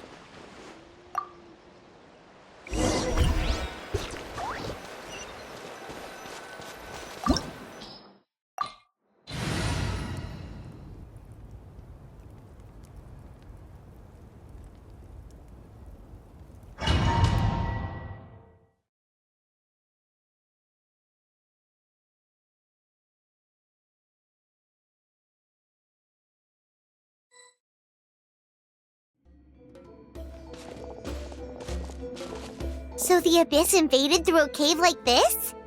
When the Abyss first began to corrode the ley lines, they took every opening they could get. All the items here should be useful for our research.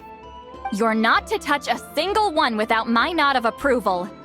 I don't support invasive excavation techniques either. Ah, of course. I'll defer to the experts on this matter. Well, shall we continue?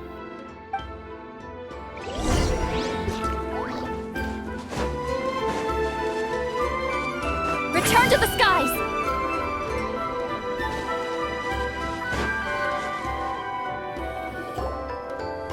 There are weapons here from every tribe in Natland. The battle must have encompassed the entire nation. Sounds like we're getting closer to what the legend describes. But all we can really say is that a battle took place here. There's still no evidence of any colors or some elaborate maze. Wow, you're really invested in the Battle of Seven Colors. Well, it's the reason I came to Natlan in the first place. Gridok, send some of your men to search the area. We might miss something all grouped together like this. I'd like to cover all our bases. All the bases. You got it. Don't jump to conclusions. Of course this isn't the site of the actual battle. We have to keep going.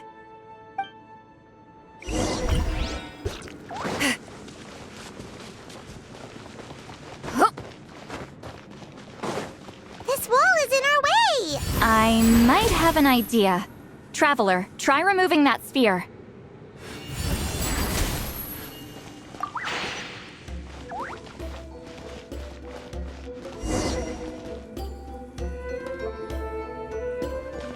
Whoa, we passed straight through!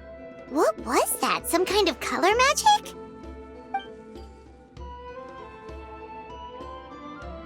It's very close to the technique Wheatsealing might have used.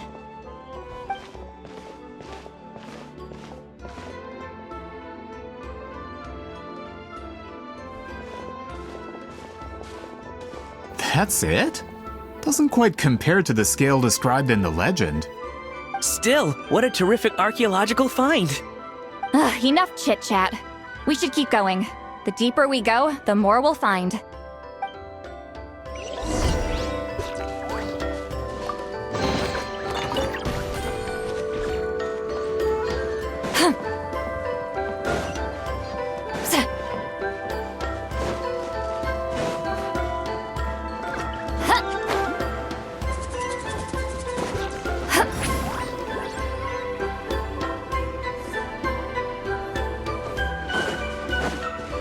Hold on.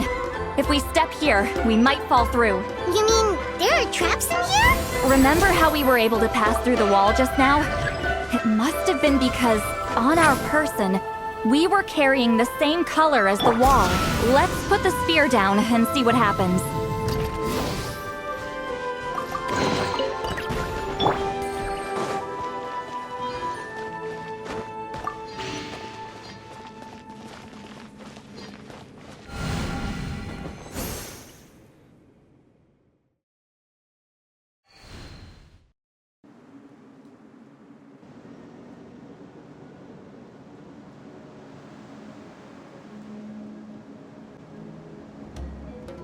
Wait, what was that?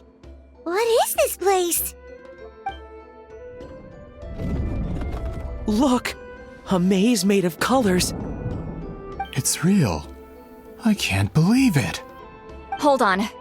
The quality of this space. This isn't reality. It's a realm of memory. Huh? No. This is a space constructed using memories as a medium. The principle is similar, but the two are not the same. Correct? Wheatsealing? What? No. It's just a trace of her consciousness left behind after creating this space. Friends, this is my question to you. What is our strongest weapon against the Abyss? In my opinion, it's memory. After all, is it not after losing the capacity for memory, love, and compassion that our enemies fell to the Abyss? That is why, with our memories, we possess a power the Abyss cannot hope to match. I have discovered the perfect medium for us to wield that weapon. You know it as color. The more cherished the memory, the more vivid its color. As memories disappear, their color fades first. That is why color is the best vehicle to wield the power of memory. Guided by vibrant colors, your capacity for memory is what will allow you to navigate this maze. Without that capacity, enemies will fail to cross the barrier in front of them, and be trapped here for eternity. So, be brave, my friends, and march forward. Any ideas, Sweet Lolly? Sounds like she left a tutorial. Not surprising. She always did have to handhold her talentless students. Follow me.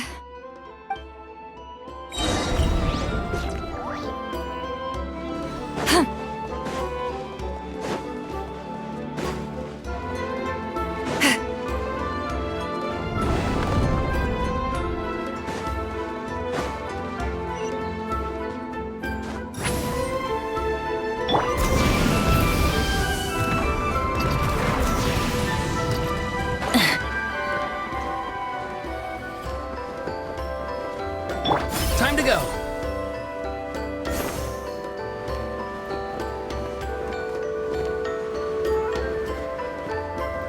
Okay.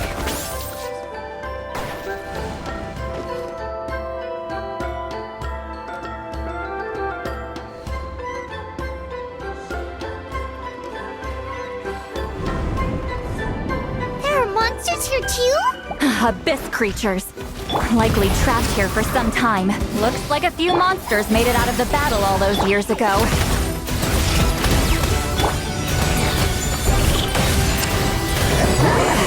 Suffer the wrath of Eastly!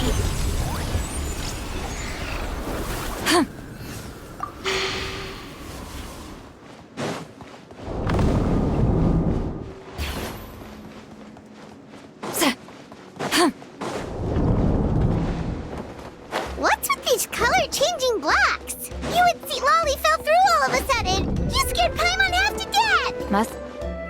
Oh no, more monsters? Ah, shoot. They're blocking the way forward. Let's get rid of them.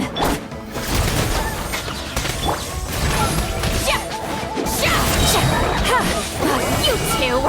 Time to end them!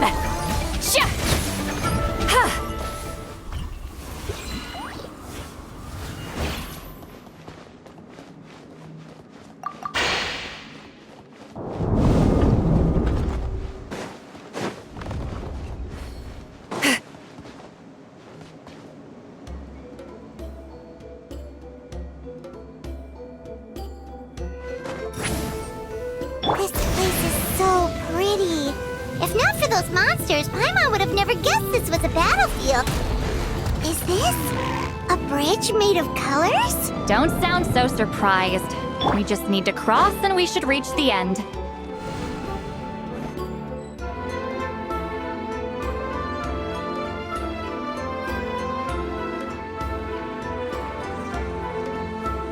We're out! Looks like we made it through the maze.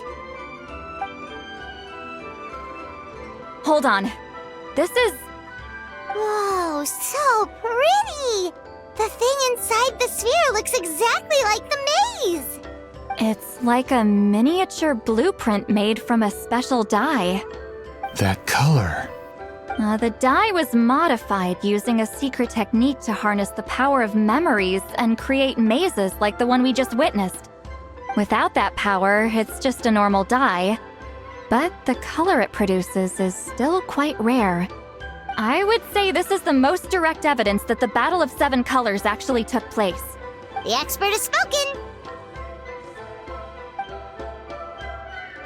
Perhaps I could take a closer look? It's an important piece of physical evidence, after all. No, you may not.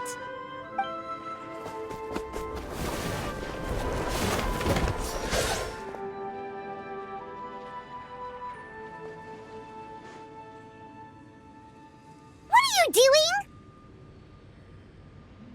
You noticed my signal. Not bad, Traveler. We make a good team. Huh. So, you've been watching me. A self-proclaimed book merchant who's never heard of Shogun Almighty reborn as Raiden with unlimited power? Please, that work was a commercial success across Tevat. I knew you were fishy, but I didn't expect you to pull something like this. Monsieur Montluçon, we just need a few pictures for our research, not the artifact itself. What if it gets damaged or destroyed? Shut it! I couldn't care less about preserving this piece of trash. I would destroy it right now if I could. But then there would be no evidence to prove the battle took place. What if that was my goal all along? What? Pretending to be a book merchant, pretending to promote the history of Natlan and its heroes was the only way to get information out of the people in this tribe. But make no mistake, I'm no lowly merchant. I am the future owner of the largest printing company in all of Teyvat. But the dye in that sphere ruined all my plans before they could even get off the ground. We've received a report that your advertisement in the paper makes false claims. Fontaine Law demands it be taken down immediately. False claims? The dye I advertised is an unprecedented innovation. It produces colors of unmatched radiance. Unfortunately, its qualities are neither unprecedented nor unmatched. According to the lady who made the report, she saw a woven scroll in Natlan made with a similar dye. Even more miraculous, that substance dates back hundreds of years. How? Creating this dye is the culmination of my entire life's work. You're telling me I'm hundreds of years too late? Calm down, sir. Sorry, it's just... I know this product will be a hit. The economic boost to Fontaine will be huge. We just need to advertise it as written. Fontaine's publishing industry is one of the best in the world. All we need to do is publish something in the paper, and all of Teyvat will think it was our invention first. We don't need to worry about more reports. Fontaine is far more advanced than Natlan. No one will believe such an innovative product could come from a place like that. That goes against all of Fontaine's advertisement regulations. We can't do that. What if I give you a portion of the profits? All you have to do is let the advertisement stay. You're trying to bribe me? Careful. I'm dangerously close to reporting this to Monsieur Novelette. I knew if I was just allowed to market my product, it would be a hit. A bestseller even. I would be a giant in the printing industry. But now, no one will see it as anything more than a poor imitation marketed centuries too late.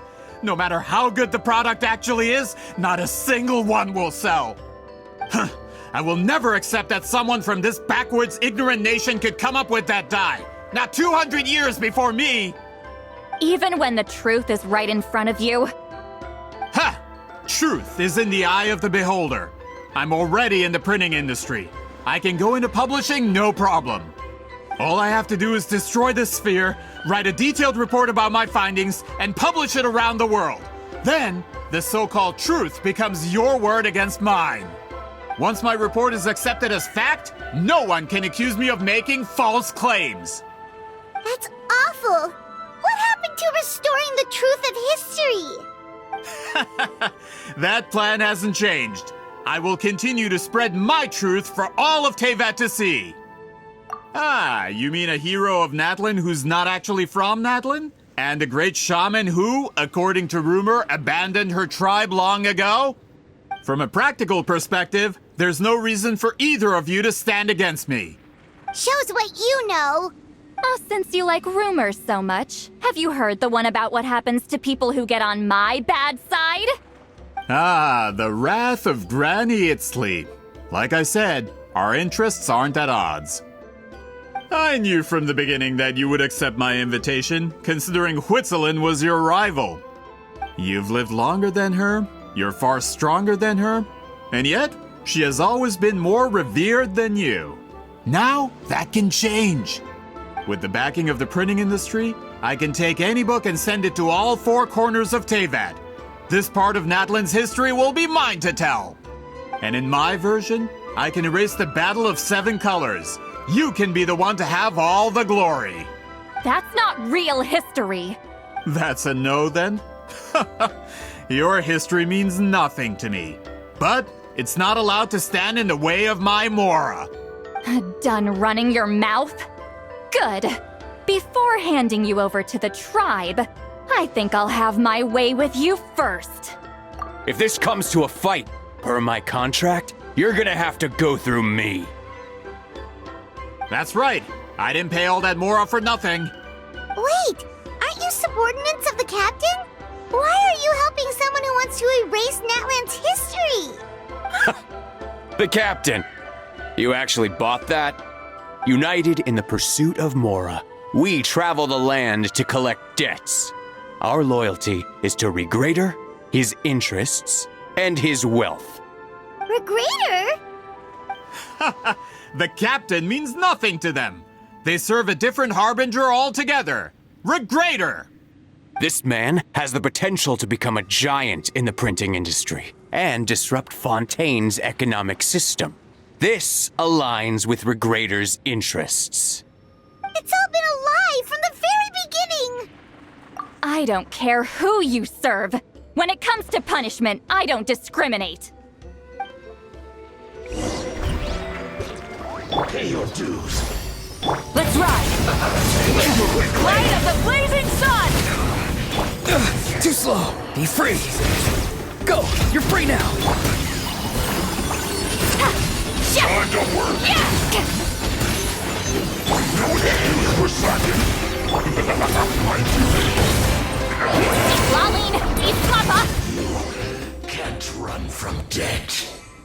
That's what you get for messing with the hero of Natlan and Granny Eatsley.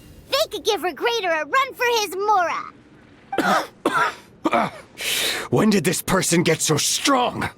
Looks like the men following the captain failed to update us on the latest intelligence. Not good. This is becoming more trouble than it's worth. You're on your own! Hey, what about our contract? Your boss signed it himself! Our boss never signs a contract without loopholes. Even a veteran businessman like yourself fell into his trap. That's what makes him the best! Go home and read the fine print. All I did was trigger the exculpatory clause. You! The other stipulations have been fulfilled. I set up explosives around the cave, strong enough to destroy this place, as instructed. Oh, and for security purposes, all explosives have been rigged to blow at a specific time.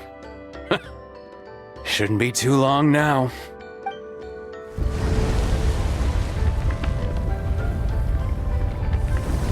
What? This whole place is gonna collapse? You were supposed to wait until I made it out! Are you trying to kill me? That depends on how fast you can run. I'm off.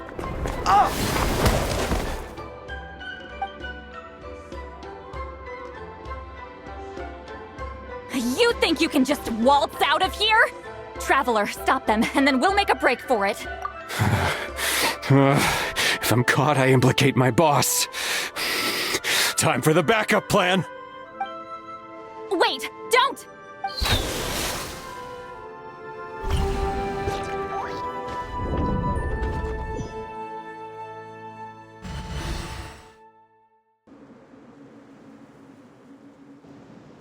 Where are we?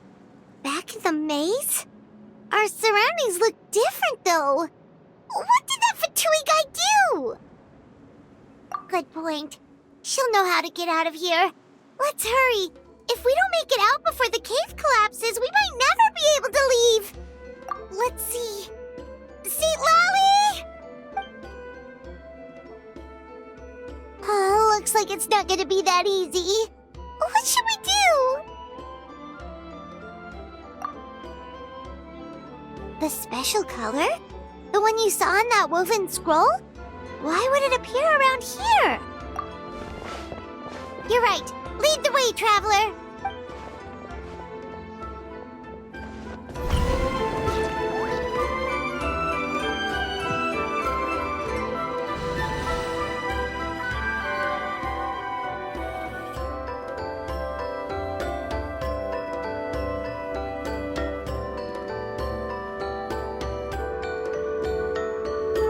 He triggered it just like that?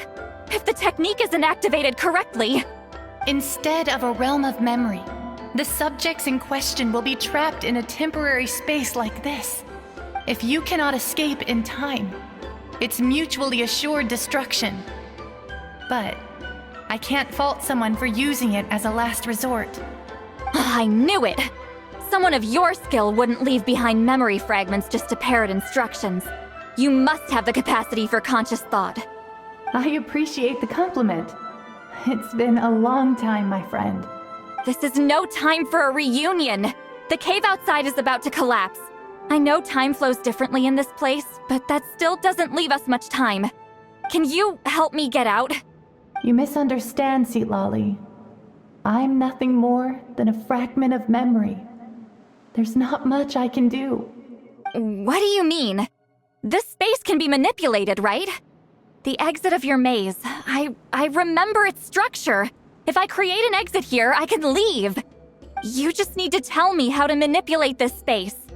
The maze you saw earlier was constructed using the memories of many warriors of Natlan. When people leave deep impressions on each other, their memories form connections. These connections are particularly strong between comrades in arms. That is how I created my maze. The connections between the memories were my needle and thread, and the special color was my fabric.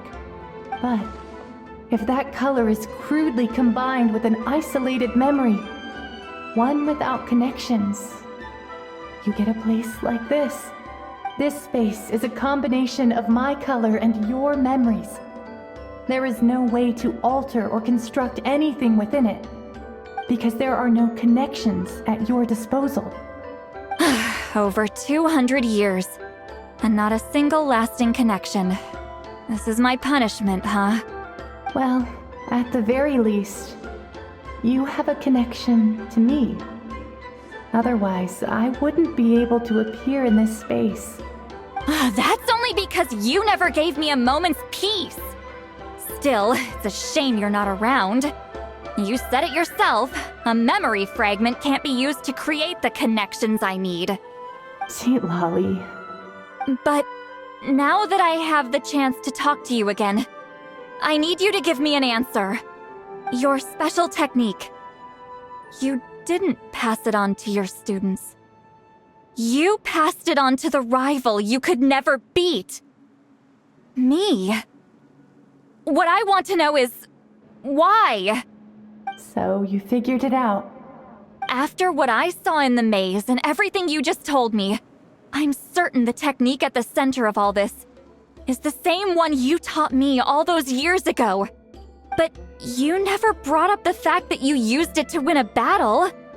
From your description, it might as well have been a simple color trick. I'm getting the feeling you always meant for me to come here. But if this is a foreshadowed event, I'm not happy with the narrative setup. Seatlali, ever since you learned that technique, you've been able to see a special color, haven't you? You mean... That color is the core of the technique. But it isn't my invention. It's something I discovered in the work of our ancestors. More specifically, you could call it the color of memories. In truth, passing on the technique is a process of using that color to tint another person's memories. Yes, the technique has the power to decide victory. But in my opinion, the capacity to add color to someone's memories is where the true value lies. You are fated to live a far longer life than me, Seatlali. I couldn't bear the thought of all those years existing as a blank canvas in your memory. So I wanted to leave a little color behind. Your color, you mean? One day, you too will want to leave behind your color in someone else's memory. When that day comes, you will understand my decision. I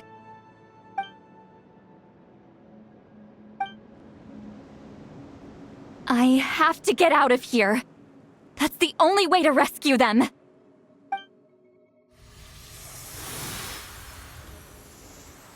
Seatlali, what are you... I understand the true principle of this technique now. If I can't construct an exit, then I will separate this color from my memories by force. But you could lose a portion of your memories that way. I know, but my memory is just a blank canvas I've neglected for 200 years. My friends are worth the risk. Traveler? When you entered the realm of memory I constructed, I used your memories to learn about your recent experiences. I have a feeling you're the one who will be saved this time. After 200 years, someone has appeared by your side. The kind of person I could have never anticipated.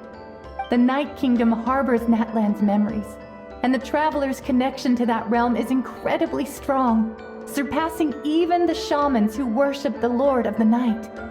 This means that, even without your tutelage, he can see the color of memories. What did you say? Although he doesn't know how to wield it, he unknowingly left behind a trace of color in your memories. That was enough to guide him to this space. You now have a connection at your disposal. Well, Silali, it looks like part of this was foreshadowed, but the rest is a surprise. Traveler? Traveler! That's Lolly's voice! She's just up ahead! This is goodbye, my friend. Your memories over the past 200 years are much more than a blank canvas. Cherish them. Wheat ceiling. Lolly! Paimon! Traveler! Hold my hand.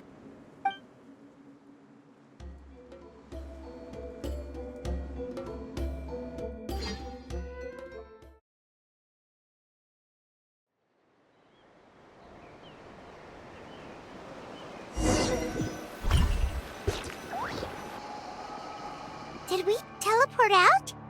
Man, that place was so... Ooh! We made it out just in time!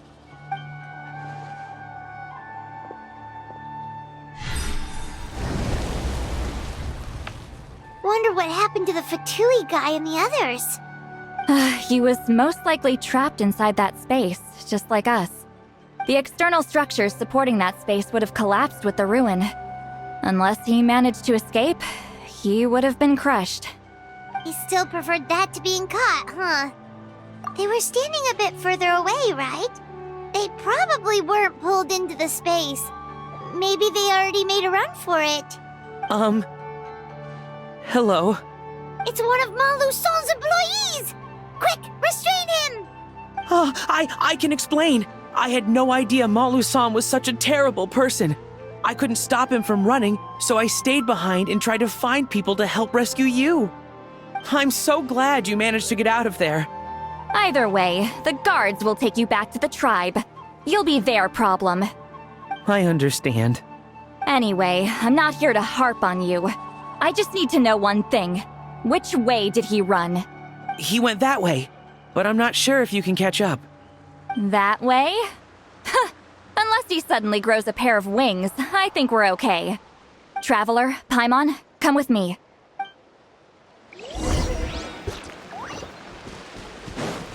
Let's ride! Try and stop me! Hey, it's Elder Tlapo and a group of Ictomisaurs! They caught Malu Son! Something felt off about him yesterday, so I set a few things in motion. Looks like it's time for that foreshadowing to pay off. My bank balance! No! No! What's wrong with him?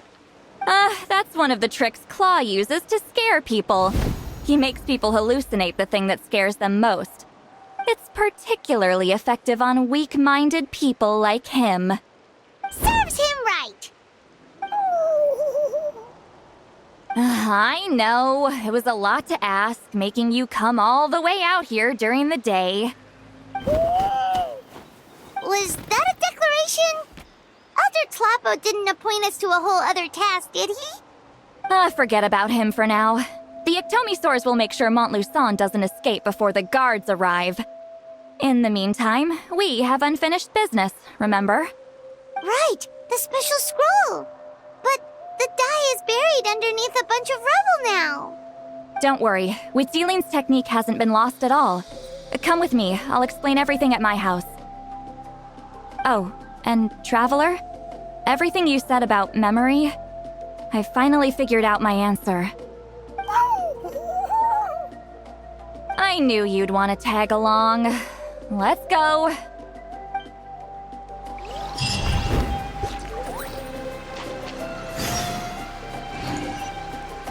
My bank balance.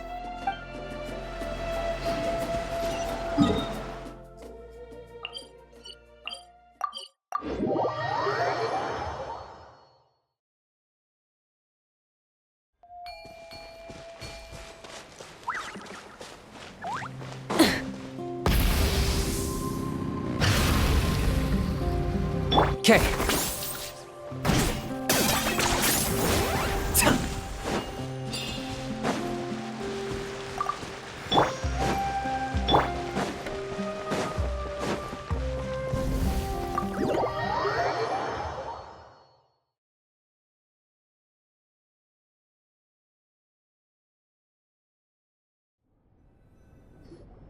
Now, when it comes to weaving the scroll itself, you don't actually need to lift a finger.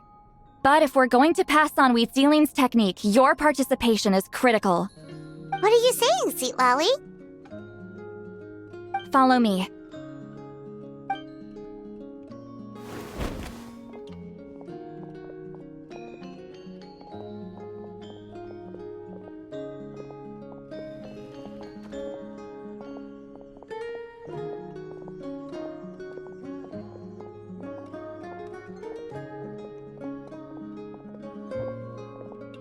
Whoa, look at this place. Do you weave scrolls too? Scrolls. Scrolls? I thought you were going to show me your masterpiece. That I am, old friend. The technique I'm about to show you directly relates to woven scrolls. Fine. What is it? Something that can turn the tide of war or prevent a great disaster? You probably want to challenge me, right? I know you don't have the strength for a real fight, so I'll let you beat me with words. Old friend, my life is nearing its end. I'm afraid I don't have time for another match. Hey. Don't worry. I trust in the belief of our tribe that death is not the end, but the beginning of a new existence in the Night Kingdom, where everything is made of memories. So, do you know why our ancestors insisted on using colorful, woven scrolls to record our history? Because history is the memory of a people. We give our scrolls an orange hue, so the dead can still feel the warmth of the setting sun. We decorate them with kernels of grain fruit, so the dead can still enjoy the abundance of our harvests. I know that, but something this important? Why entrust it to me and not one of your students? As your friend, I admit, I'm being a bit selfish. I don't have long, Sipali. I'm not sure I can truly explain my decision. But I know you will understand one day. For now, will you accept my final request? Just this once. I understand now, Wheat Sealing. Just like you said I would. Claw, help me move this outside. I'm going to color it.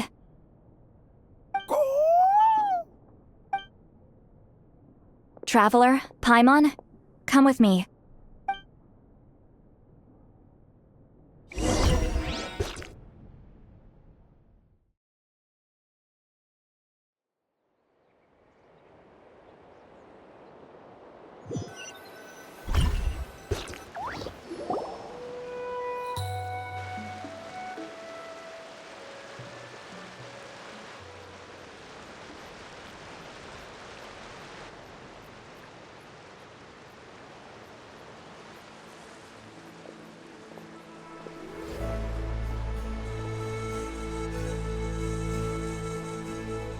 We are like birds, soaring through the horizons of time.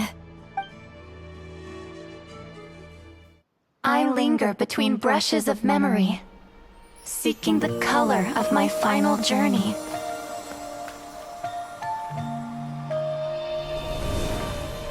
When I get there, may there be feathers to paint the sky, shades of rose.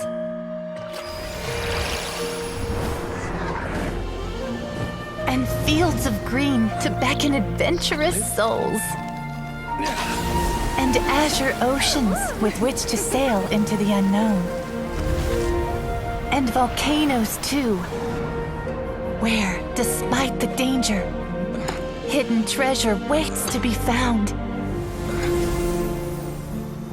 And graffiti art, of course. Without that color, just imagine the dullness of night. Anything else?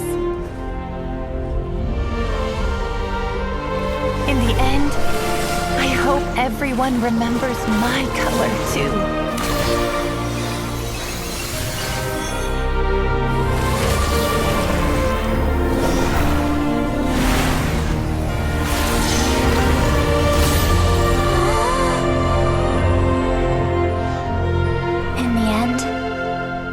I hope everyone remembers your color too. All in all, it was just a technique for coloring a scroll. The task I'm entrusting to you is much more than that. Farewell, my friend.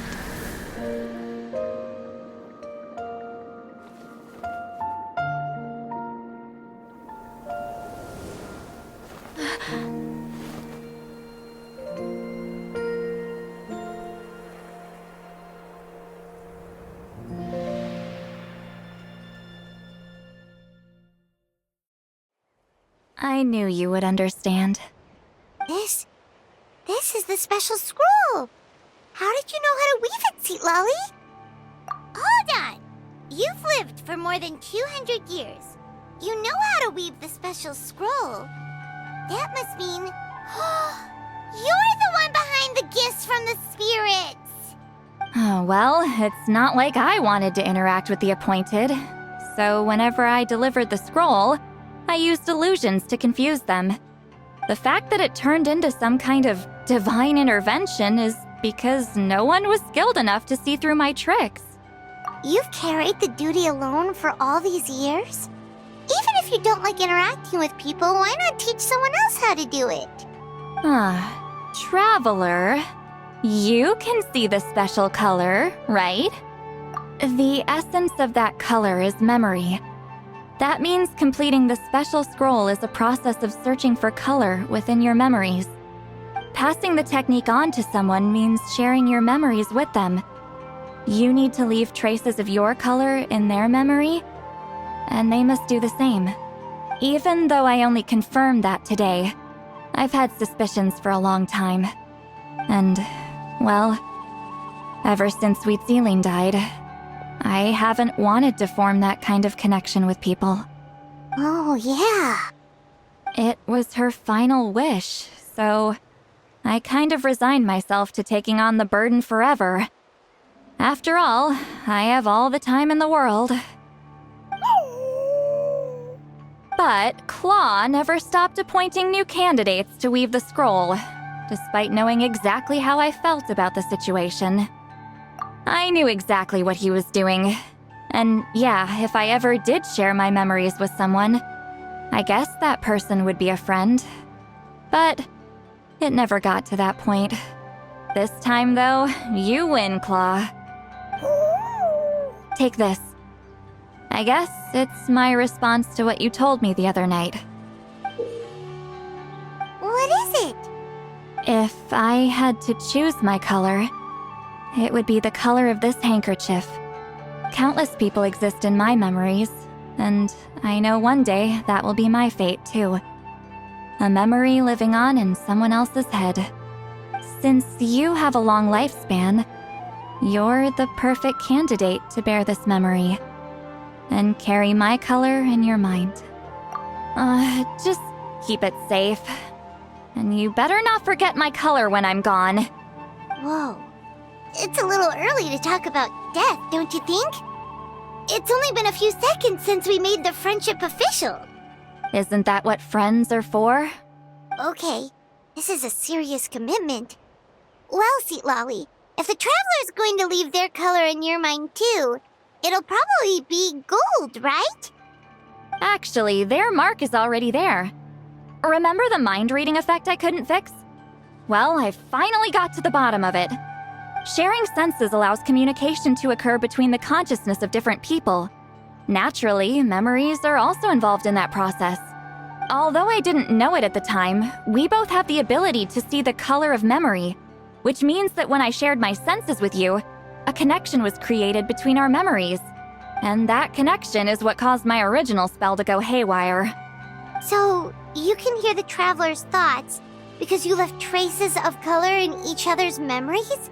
And that's why the Traveler could hear your thoughts too, because it works both ways, right? Quick thinking, but only those trained in the mystic arts can maintain that level of connection. That's why I can still hear the Traveler's thoughts, but not the other way around. There's no need to worry, though. Now that I've figured out how it works, I'll get rid of it in no time. Oh. I lied. Hearing each other's thoughts actually depends on the strength of the connection between our memories. So, after everything we just went through, I bet you can hear me again. I knew it. Since the connection between our memories is already there, the only way to get rid of the effect is for one of us to forget about the other. Just messing with you. I'm a legendary shaman of my tribe. Now that I know the cause, of course I can figure out how to fix it. It'll probably take some time, though, so bear with me for now. Besides, I'm an open book. It's not like you're gonna hear anything embarrassing. Oh, unless I've had a few drinks. A shame? I mean, if you ever miss this whole telepathy mess, I could always share my senses with you again. No promises, though. Some thoughts are better kept to yourself. Huh?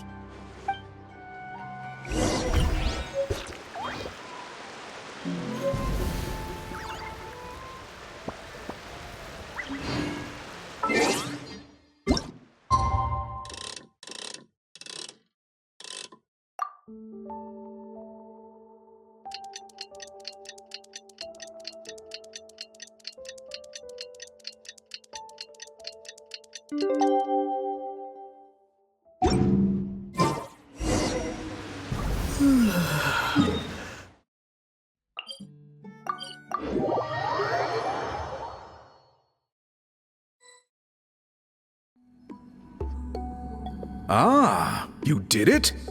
Your investigation into the Battle of Seven Colors must have been fruitful indeed. I do hope you share what you learned. Wow!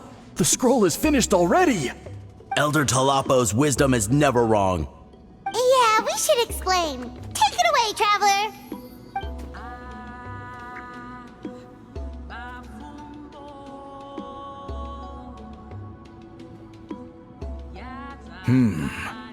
I see. You don't look surprised at all. It makes perfect sense. History is the memory of a people. If we want to depict it, a dye derived from people's memories is, of course, the best choice. Now, it's just a matter of preserving this secret technique. From your description, it sounds like learning the technique requires the previous holder to share their memories. Well, yeah. In that case, I must work with our priests to reinvent the technique based on the principles you described. After all, memories are precious things, meant to be shared with those closest to us. I cannot take that choice away from you, Traveler. You completed your task admirably. Finding a way to carry on that legacy is now our duty. All right, we'll leave that to you. And please pass along my thanks to Granny Eastly. We interrogated the Fontanian merchant she apprehended, and it turns out he's the reason some among our tribe started to question our history. He hired people to spread misinformation about the Battle of Seven Colors. The recent friction within the tribe is entirely his doing. We now have a record of his crimes, and will begin working with Fontaine authorities in a few days. So he was behind the controversy in the first place. Guess it's easier to investigate when people are already questioning something. Anyway, that clears it up. People don't just question their history out of nowhere. Until we meet again.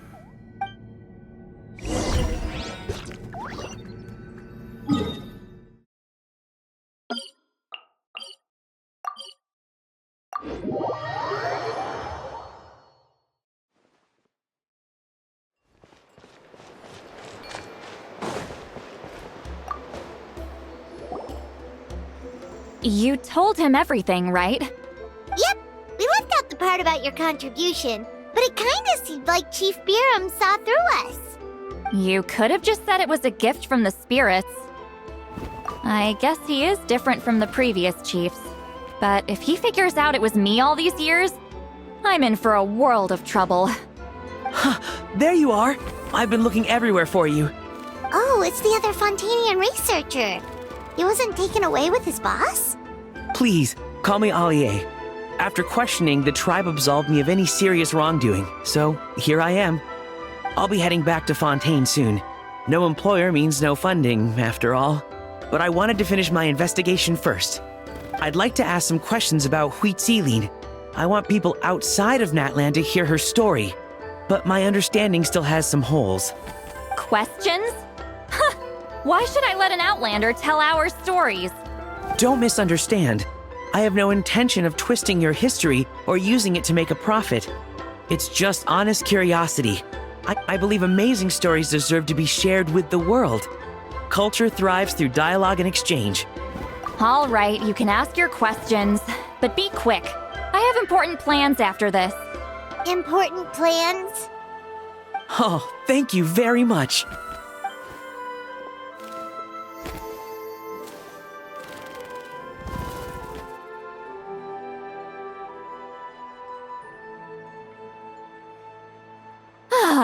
Another day, another drained social battery.